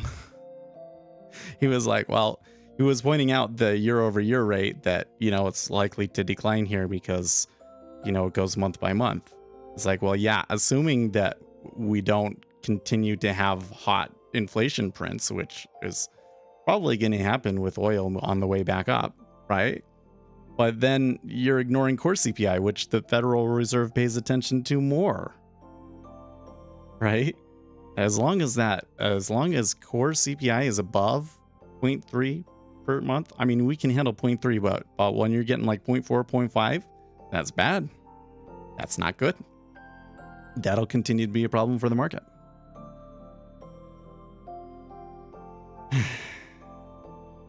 So what I was going to say earlier, because I was watching videos on ADHD, and I was like, yeah, even with my medication, I still do pretty ADHD things, and there are many times where I will like forget critical pieces of information. I'll be like, oh, I don't want to get involved here because wow, 1700 just sold at 14. That's okay. And then like I'll forget, and 30 seconds later go and do the opposite of what I was just saying, or I'll forget about all of these, particular forces that may be out there in the market. Forget about them, right? So there is some room for you guys to be like, remind me what I'm supposed to be doing and keep me on track, right? I wish that we had, somebody else to talk to on Discord, but I don't know if that would really work. Or somebody here is sitting next to me to just, keep me on task. The iceberg at 14, like the orders sold through. The market orders are hitting it, but they have not cleared that iceberg at 14. The 30-year though, 30-year moved much lower.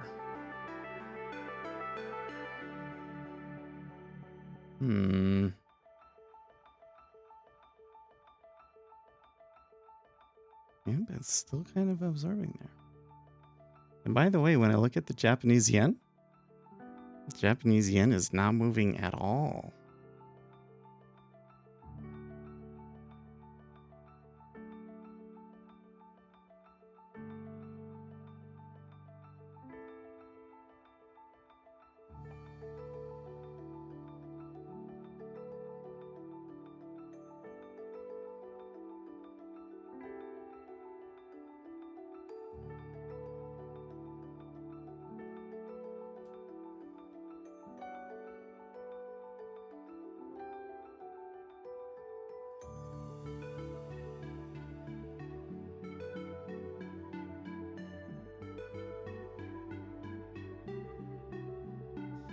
So I'm thinking about this 30-year, and I'm like, okay, let's say that I'm a pension fund and I just want to get rid of all my 30 years, right? Yeah, we're moving down, and you don't want the price to move down on you, but like maybe you're actually not doing too bad. Maybe you've actually been able to unload quite a few contracts in all of this. You know what I mean? Yeah, I find it very, very interesting how the market is moving here once it's gotten to that line. Is there any type of order flow tool in TradingView? I think that some people may have created some custom ones that if you have the paid version of TradingView, you can see. So I'm pretty sure that they have like a volume profile chart, for instance, if you pay. So theoretically, it should be possible, right? Okay, that time they cleared the place where the iceberg order was and did so without much. Okay, now there's 2,000 traded there. Now that time the 30 and the 5 ticked down first, then the 5-year was kind of the 10-year was reluctant to go. And the 10-year only cleared through that when the 5-year ticked down again. So we may be getting a better break. Well, we did actually break through the bottom end of this range too. I guess we'll see if it's actually a real breakout or is just a false breakout. With seeing those 2000 prints there at 13.5 and 13 kind of makes me think there might be something, there might be real force behind this. Oh, by the way, wholesale sales was spot 1% versus spot 5%, and inventories was 1.3 in line with the expected 1.3. But market doesn't seem to be caring too much about it.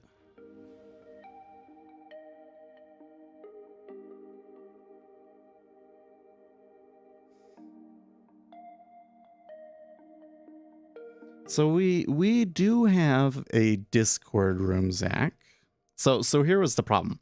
So we do have a Discord room, and we have the voice in Discord that nobody ever uses. And we did have some times where we tried to use it, but what we found was that it was just way too distracting for everybody. Having one person that's just reading chat and is kind of, going through on a guided discussion is one thing, but having a bunch of different people all wanting to share their thoughts and opinions and so forth, wasn't really working, right?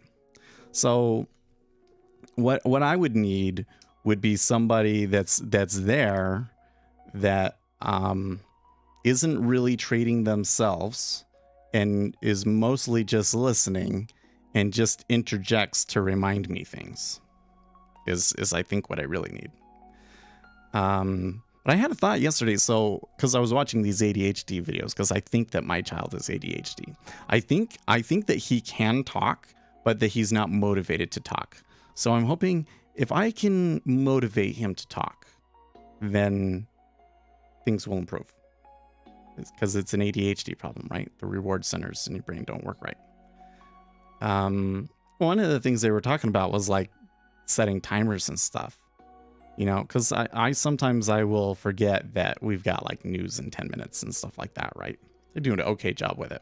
But what if we had a visual indicator at the bottom of the screen? Yeah? What if we had a visual indicator that was a line, and it would have key events that we're counting down to there in the bar, so that I know when we're getting close to them, and it's a constant visual reminder that there's an event coming up. That would maybe help, yeah?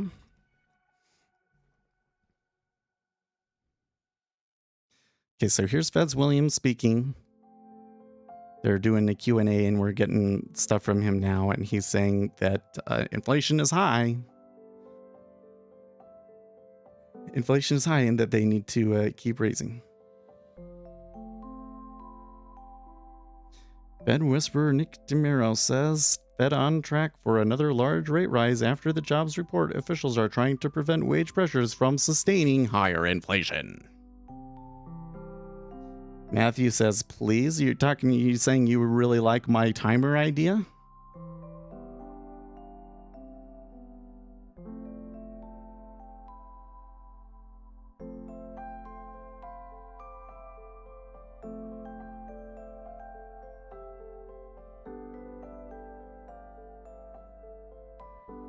Yeah, it's tough. One of the things that because I was watching the Dr. Barkley videos, I told my wife to watch them, so she was watching them, and I was kind of watching them a little bit with her. One of the things that he was pointing out was that because it's a performance problem, you can't come in and teach them a skill, take them to a camp and all those sorts of things, because it's a problem of performance. So what you have to do is you have to have intervention at the site of the problem, essentially, right?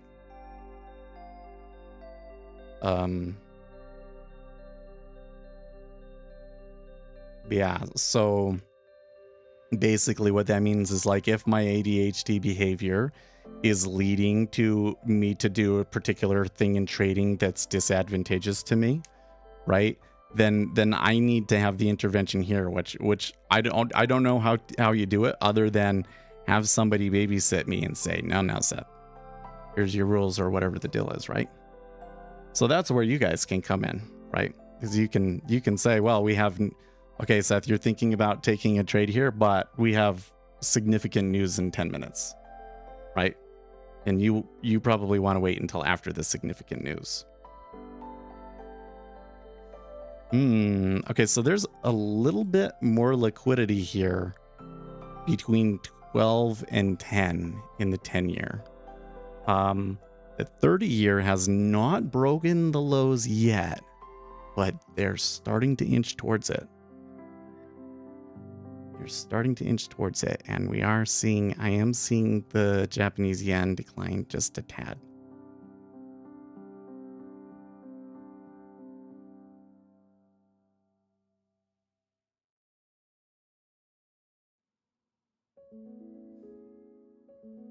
Ed Williams sees a significant drop in inflation on the way.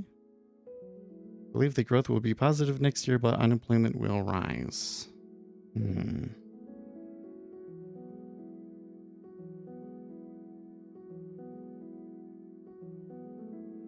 Okay, they took 2,800 contracts to do it though. Wow.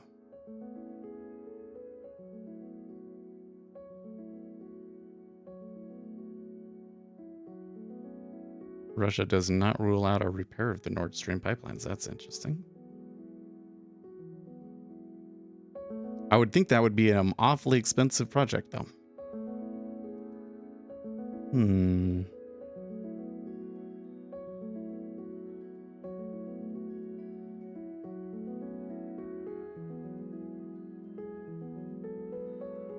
Few orders into 125.02.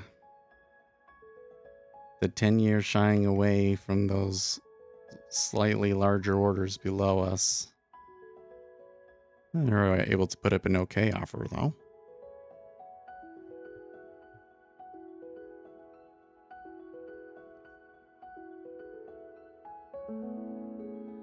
And this is a good spot to be on our toes. Excuse me. Because if this breaks, it could be badoosh. I mean, it feels pretty quiet at the moment, but if it breaks, it could be a gadoosh. It's a gadoosh, not a badoosh. You know, like the badoosh is more like the Inception sound. Badoosh. But a gadoosh is kind of more like you know, it's not supposed to happen. You know, just kind of like losing it all over, like when you puke. A puke is like a gadoosh, right?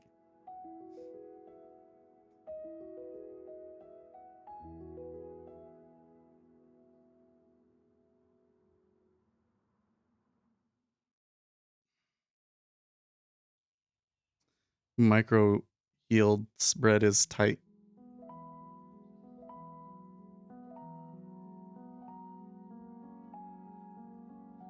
He says that rate hikes hinge on data. Yep, so for the data continues to be bad.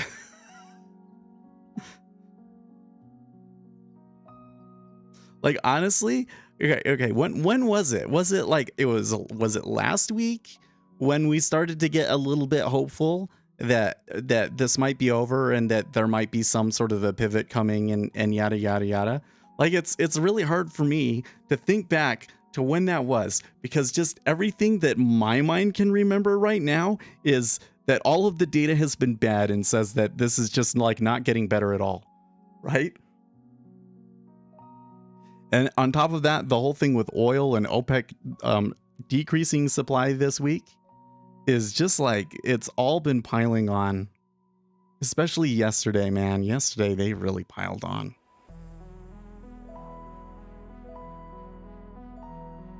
Somebody just stacked 1,000 and they traded through it. It took 2,000 contracts, but they did it. The 30-year did not break a new low yet, though. Only the PMI was bad enough. Yeah, the PMI was bad. Yeah, there was the PMI, the services PMI, and there was the OPEC cut.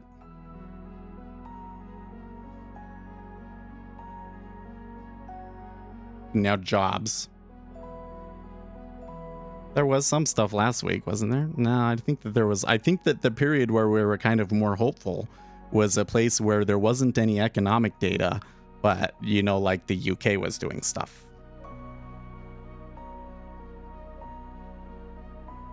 Do you do any pre-market prep? So when I'm getting ready in the morning, I'm reading a lot of news, basically is what I do.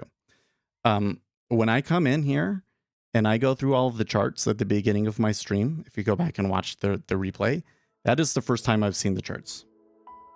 Okay, that's the first time I've seen the charts. Basically, the long and short of it is that I don't rely on technical analysis very much. The part of my trading that is technical analysis is a reading of the current liquidity conditions. So the current liquidity conditions that we got right now is that there does appear to be some support below us.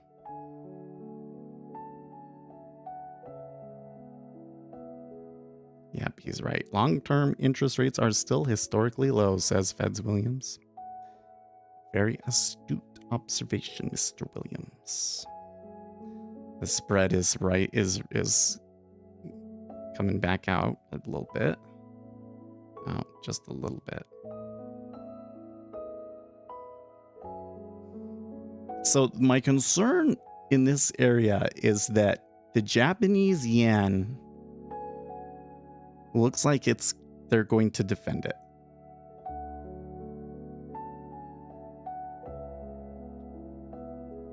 I wanted to do that. So that was a little bit of an impulsive one from me. But let's see, our last 4, I made 6. So I'm +2 on the day. And I just didn't want to lose that.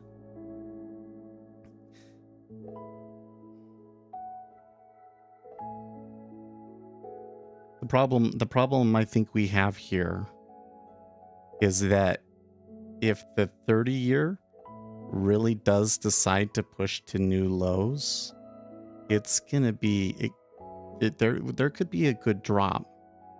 But we're now getting into that time period where the market doesn't like to do as much, and we still got that.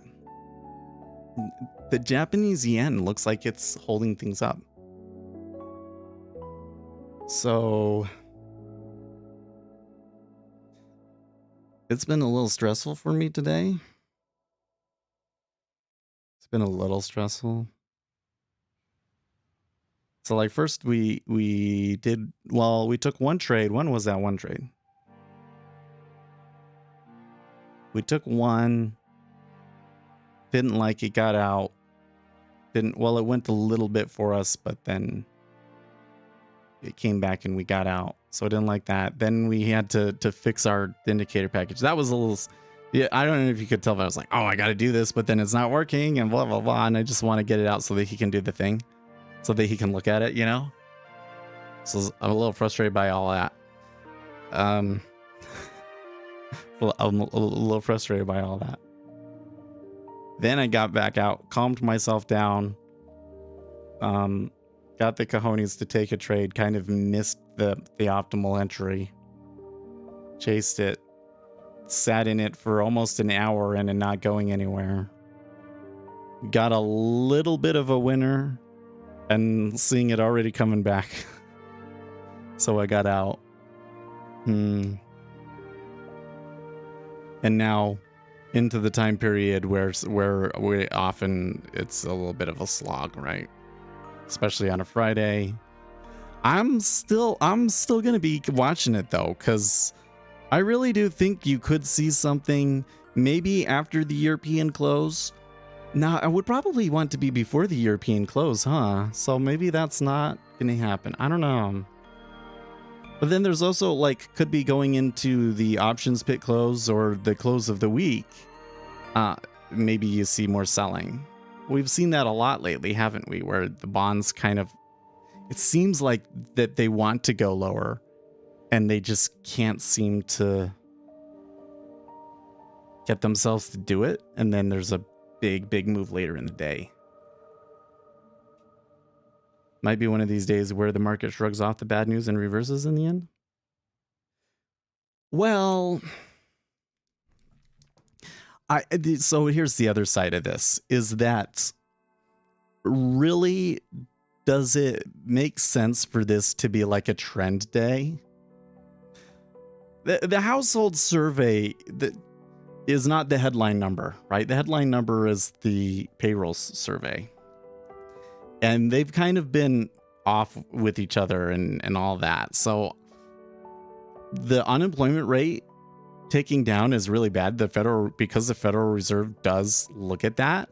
But I'm not sure if the market is really like, oh yeah, that means X thing and this is really bad and yada, yada, yada, you know? So yeah, doesn't mean entirely reversal. They will not end positive for sure. But yeah, it just doesn't mean like that this justifies like a trend down day. And maybe deep in my psyche, I was hoping for this to be like a trend down day. Nah, but really, I don't think that the conditions justify it to it. And moreover, seeing the liquidity stacking, well, not stacking, but the resting liquidity below 12 was higher. And when they traded into it, they absorbed, and they continued to absorb even as they continued to push through.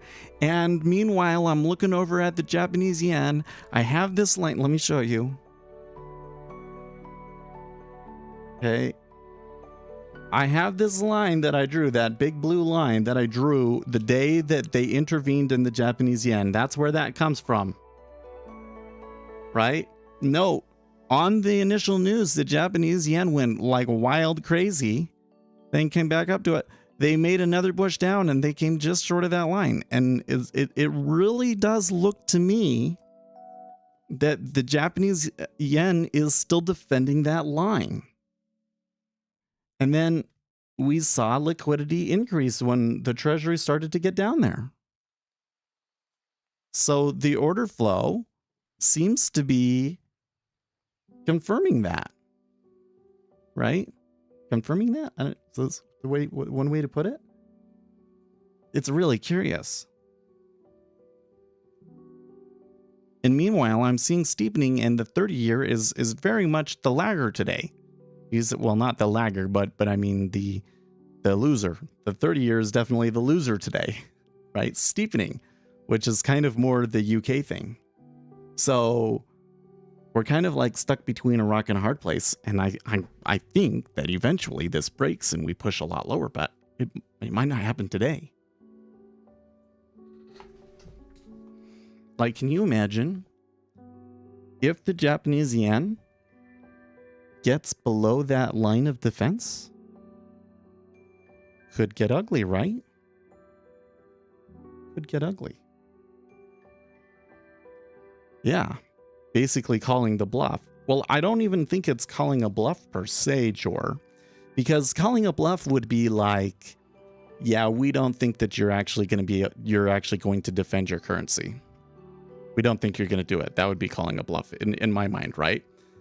The market would be more like saying, well, we don't care that you're defending it. We're going to sell it anyways, right? In other words, the market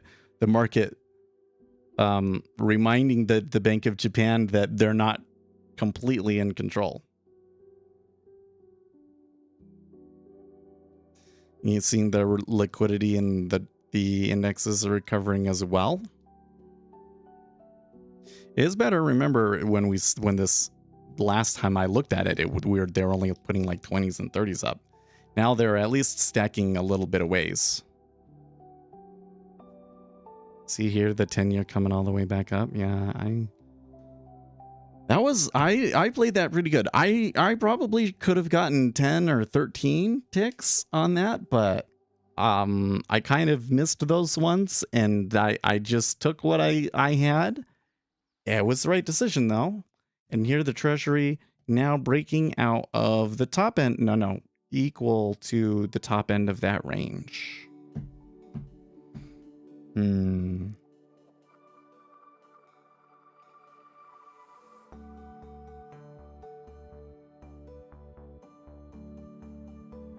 Nope, Feds Williams still speaking, by the way. So one thing I did notice was Feds Williams said that he sees a notable drop in inflation on the way. That's the first dovish thing we've heard from the Federal Reserve all week, right? So it's not very comforting that that's the best that they got all week, but I'll take it. I'll take it. Because even though I want interest rates to go higher, because that's just so much fun, to be honest with you, I don't like seeing the economy get destroyed. I don't like seeing the economy get destroyed. I feel a little bit better now that I took a profit on that trade and I'm out of it. So I don't like having been in a trade for almost an hour and not really getting favorable ticks on it, right? Don't like that at all. It should be going. If I'm doing it right, it should be going. And you know what? We did see some things in places, but it was like I had the little bit of the flow that I was looking to see, and then it just kind of went nowhere for a while, and then we really got the flow that I wanted to see. It sure come back quickly though, doesn't it?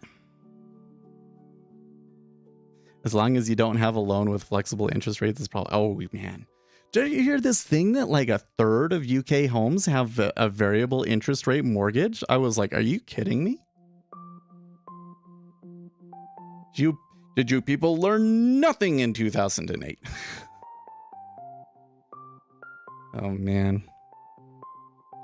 My wife wants to go on a vacation up at the lake, and so she's been kind of searching for places up to do that, and she came across a house for sale. She was like, oh, let's buy this house, but it's only a partial ownership. It's like a 1/6 stake in it or something. And I don't know if they're doing like a B&B or what, if the proceeds from that would cover the mortgage. Because you're talking about like a $1,600 mortgage for a $350,000 house. It's just kind of ridiculous. But now would be an awesome time to pick up a rental property if you had cash, right? If you have cash, oh man, because yeah, housing prices are coming back. We're having a housing recession, but I'm pretty confident that in the next 10 years, those prices are going to get higher because we're still just not building enough, right? I'm pretty confident. So here's an opportunity to get the house for a low price, and then just pay for it in cash, or I guess refinance it in 2 years. Could be how it goes.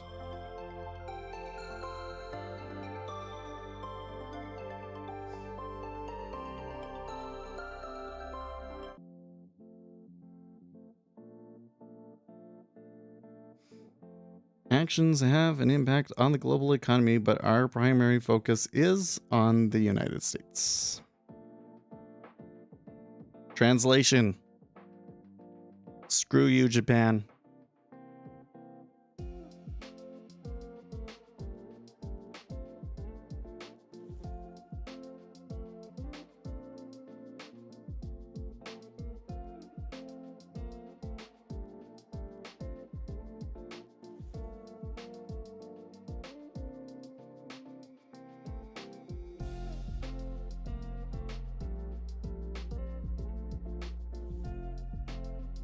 Can I change this?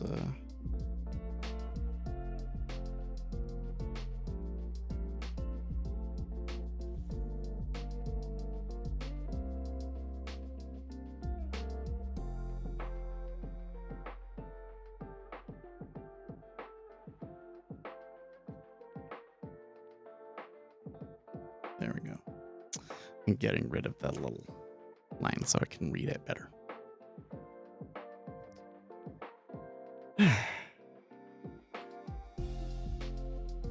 Yeah, I think I'll try. I got like one little thing of work to do today, and then maybe I'll try writing something in Rust.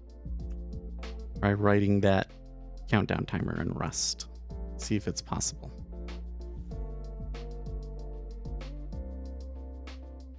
Oh, cool. A favorite Utah restaurant is coming back. That's good.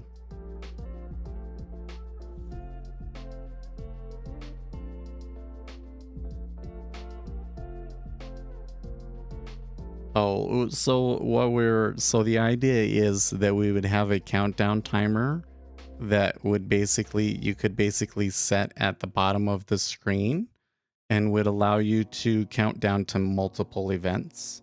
So it would show you, here's the current time, and then here is when the 10 o'clock news is going to be, or here's when Feds Williams is going to speak.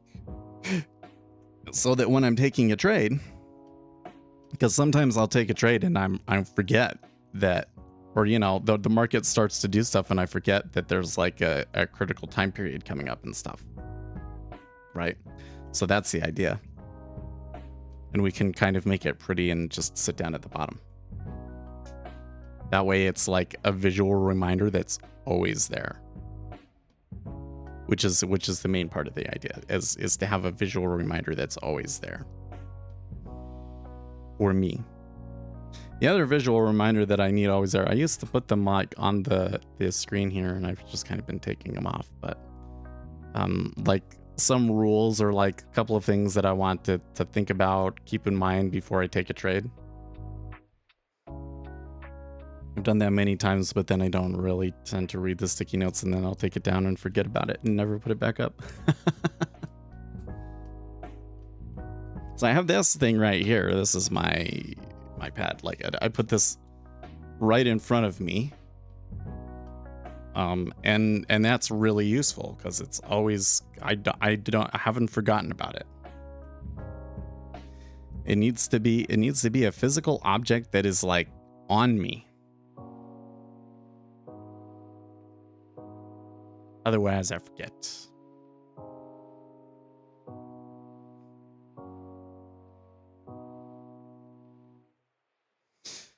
Maybe another thing that we could do is we could just write a something to remind us to do a review every 30 minutes or something like that. Be like, okay, let's go look down at what all of the different instruments have done so far and remind everybody to look at the links in the video description. Something like that. Oh, that reminds me. That's the other thing that I need to do today is fix the YouTube video descriptions. So yesterday I ran my little script to modify. Ooh, there's a new Dusky sound out today. To remind, I updated the description on one video to test it. And then when I go into the content dashboard, so when I view the video, the description changed. But when I view it in the dashboard, okay, so when I view it in the dashboard now, it's fixed. So that's good. So let me tell you, this is so annoying. In the YouTube API, when you're doing an update of an existing record, if you leave a field, like you don't include a field in your description, it will just zero that out. So like if you had a description set and you don't put description in your update, it will just erase the description that you had. Isn't that annoying? So I have to like copy all those fields. I don't know if I'm copying them all. I'm going to try something else where like I use the exact object that I had before and then update the description and yada, yada, yada. So that's what I'm thinking.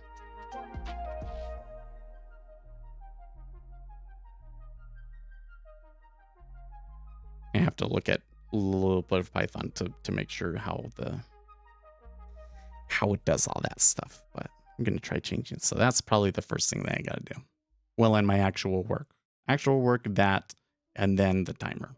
maybe I'll have enough time to do all of those things today. And then tomorrow I need to do another practice test, and I can do some writing. So hopefully over the weekend, we'll at least get this strategy PDF thing complete, done. Should be able to do that because I write that all the time anyways. And probably work on our macro video. We'll put that on here too.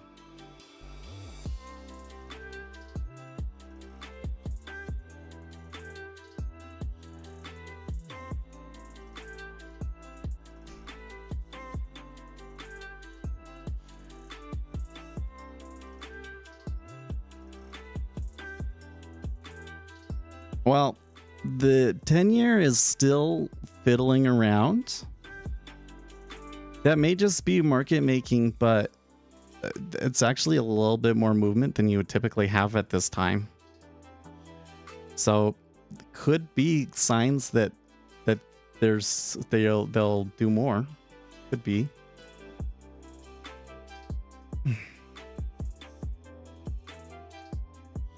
Happy to see a new Dusky video, to be honest.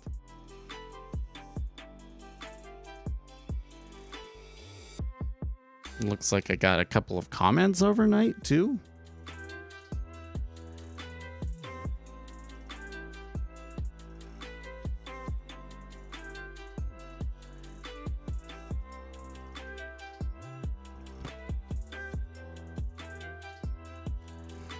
Oh, that sucks. So somebody commented on one of my shorts, my YouTube shorts. I really want to understand this. And I'm like, well, stop by when I'm live streaming. And they're like, well, I'm a Forex trader. Does that help? No, you get.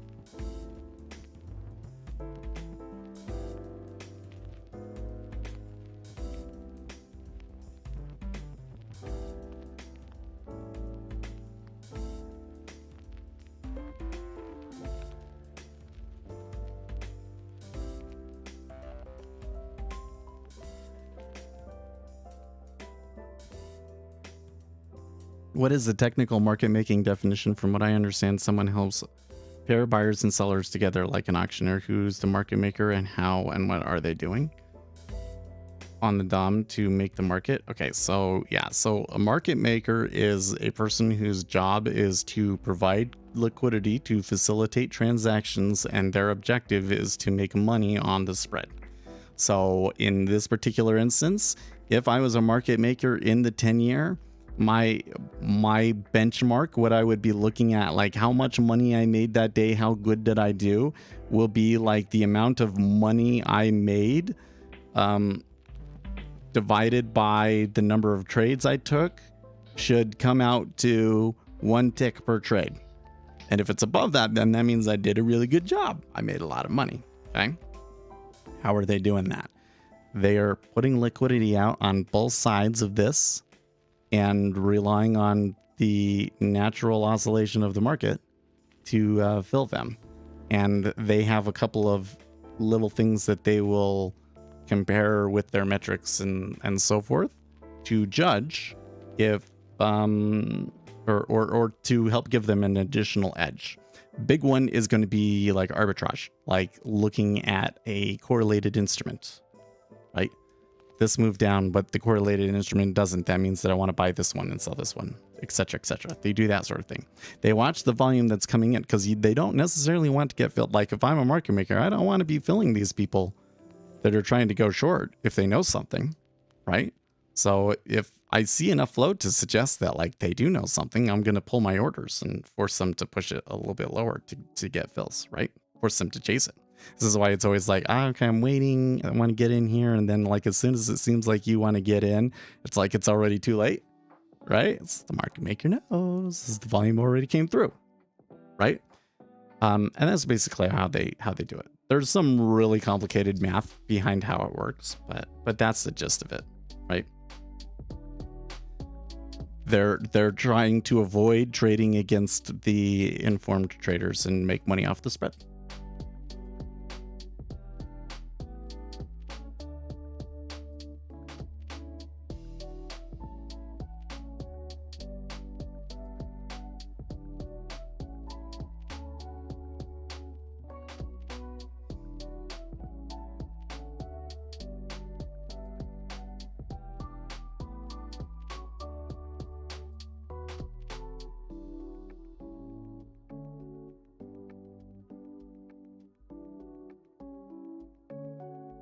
Was that a detailed enough answer for you? Yeah. In the book, Trades, Quotes, and Prices, Markets Under the Microscope, they show you some models that really, really clearly show how market makers make money that are really interesting.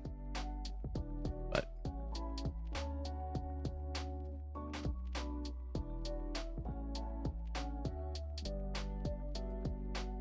it's the same book I'm always talking about, Scott.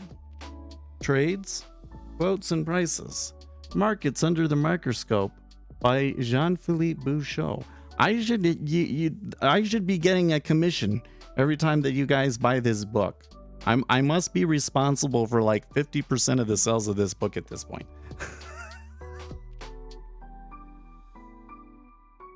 Yeah, it's so like one of the last big things that they kind of return back to the market making thing over and over again, and then at the very, very end they show a model that very clearly shows where how market making can be profitable, essentially. Because it's like, oh, market making works, but oh, what about this problem, and what about this problem, and then you come to this thing at the end that's like, ah, yes, but it does work. Oh, I thought they were gonna come back up there, and it came. Look at this. We're getting one of these. You don't see this in the treasury very often. So it's like a big bar up followed by a big bar down. That was always my favorite candlestick pattern when I was into candlestick charts. This usually is a good indication of continued movement down. But look, as they get into 13.5, the absorption's still there. Yeah, I've been programming in Python. So my little script to modify YouTube descriptions is Python. All my small things I've been doing in Python lately so that I can do machine learning. I'm not really a fan of Python, to be honest with you. I hate that white space is part of defining a loop. I hate that part of it. I just absolutely despise it. It's like, just use the curly brace like everybody else, please. Just use, and the other one is like their if statements. Like it's if, but there's no like brackets. Just leave it like C. Gosh. I don't like that about Python.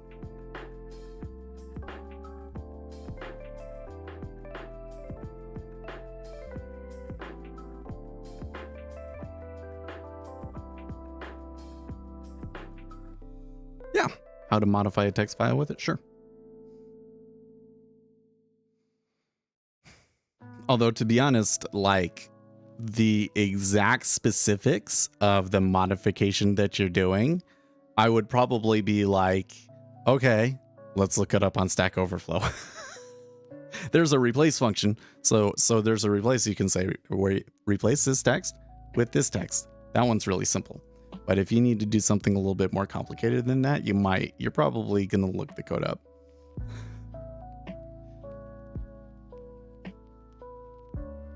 They need to be, oh, well, then that's probably not too bad. Because, especially if any of those formats are standardized formats, right? Like if it's a CSV file, then it's super easy, right? because there's already existing things to parse that for you. Or if there's some sort of delimiter, because you can come and you can say read the line, and then maybe the delimiter is a tab, or it's 4 spaces. If it's always consistent the way the tabs are constructed, then you should be able to parse that into the different values, and then you just output the values in the new format that you want. But separated by commas? Yeah, that should be easy. Because you can do split. There's a Python method. You do my string, that split, and then I think I don't remember the API for it, but you place in the delimiter in there, you put the comma as one of the inputs, and it will give you an array with each item as separated by the commas.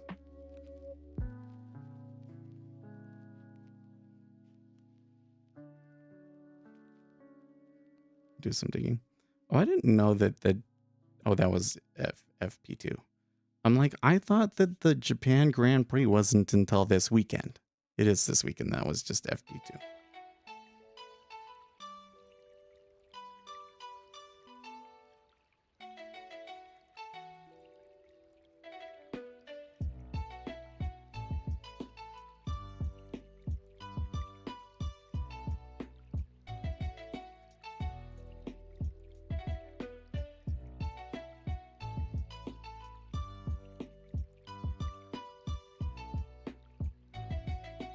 In about 15 minutes.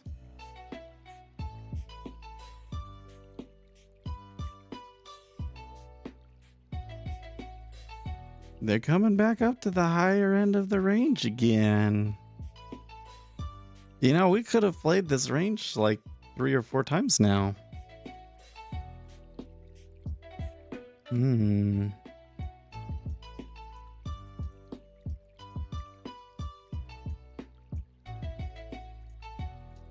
Do I watch TV? No.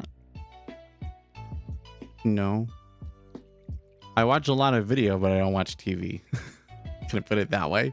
Watch a lot of video, but not TV.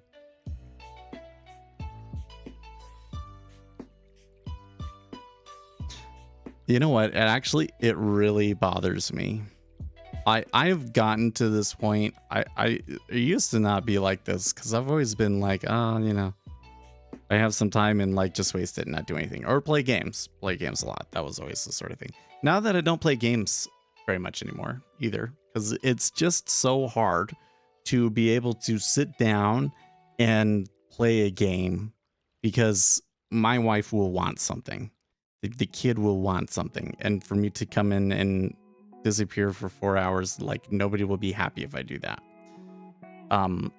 I can get away with it if I'm like studying, for instance, right? So that's part of it. But like, if I'm not doing gaming, it's like nothing else is engaging enough. So I have to like work. I'd have to work. So I've been doing a lot of reading books and studying for these tests and stuff. Once I really got to work on getting this test out, because then there's a test that the team is doing at work that I kind of need to catch up on, even though I know this tool really well, but I don't know it from an academic perspective. So I need to study that a bunch to be able to pass their test. Do that before the end of the year. So this is probably what I'll do. This weekend is going to be different, because usually I don't have the stepkids on the weekend, and this weekend we do. So I think that might mean I'll be able to have more time to study. And I don't have to make a video this week, because I put a video out last week. So I can use that time to write. And or work on the table. That's another thing.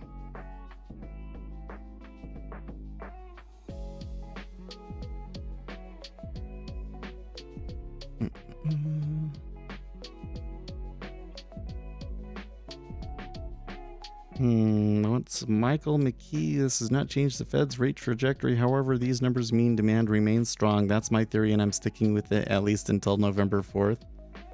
You know, it's one of those things. Let's put this on our list.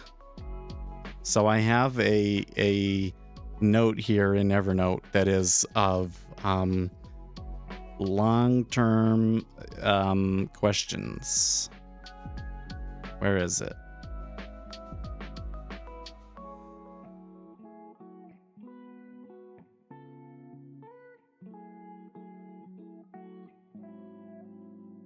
Market questions. Here it is. Does the government need so many IRS employees? I'm still undecided on that one. 10-7-2022. Okay.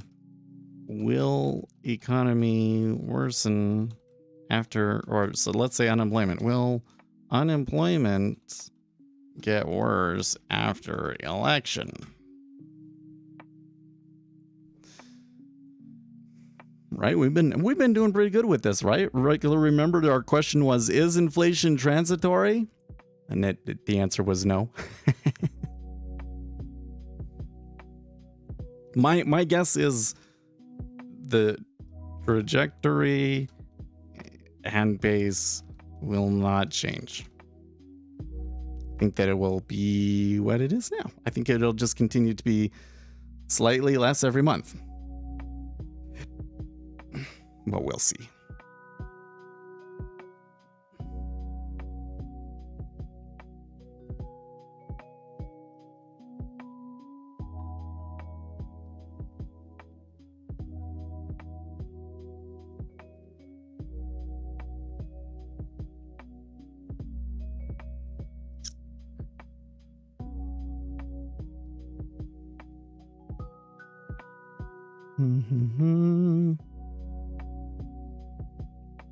One of the things that I'm concerned about is that at the end of the year, I mean, we had this last year too, right? At the end of the year, they come together and companies say, okay, we do all of your performance, and based on your performance, how big of a raise do you get, right? And I think that some companies are starting to feel the squeeze, right? Like my company was talking about that. They're like, we're very aware that like the inflation has been hard on people and that it's making it very difficult to fill spots and keep people on teams and stuff like that, right? So does that mean that they're going to, when they do increases, that they're going to give everybody a bigger raise? Like it's going to have to be at least 5%, right? And then all of the companies end up doing that and you get a big jump in inflation in January, February. Well, it would be an increase. It would be an increase in wages that wouldn't necessarily be create wage pull inflation per se, but we'll see. We'll see. That's like one of the next big risks on the roadmap, let's say. Yeah.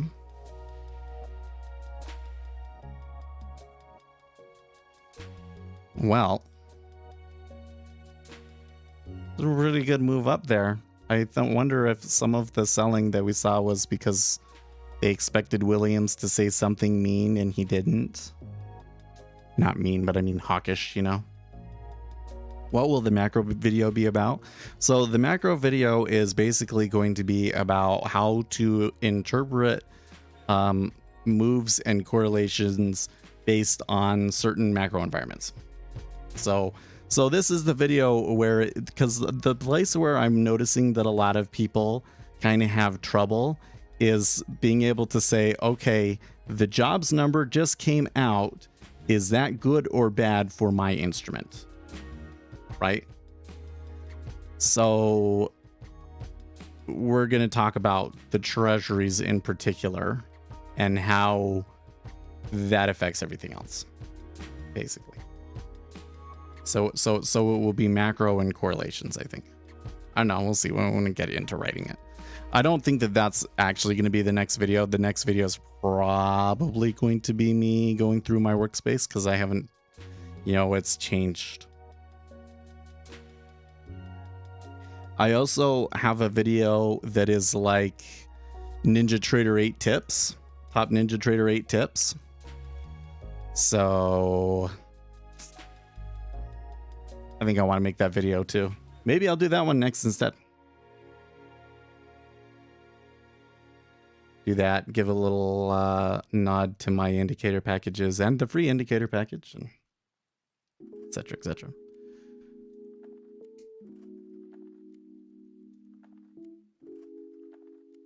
So like 19 there, that's where it was like my original.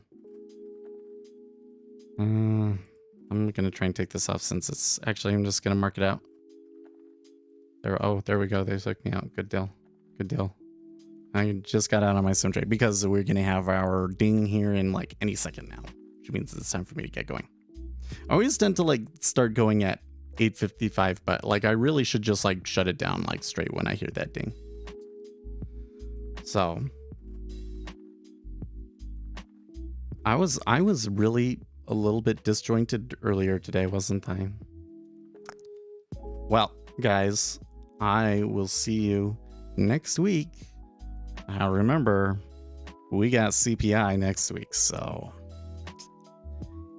if CPI is in line or good, you know, my market will probably respond to it positively, but it won't be huge. But if that CPI is higher than anticipated, then look out below. So I will see you guys then. And in the meantime, stay excellent, team.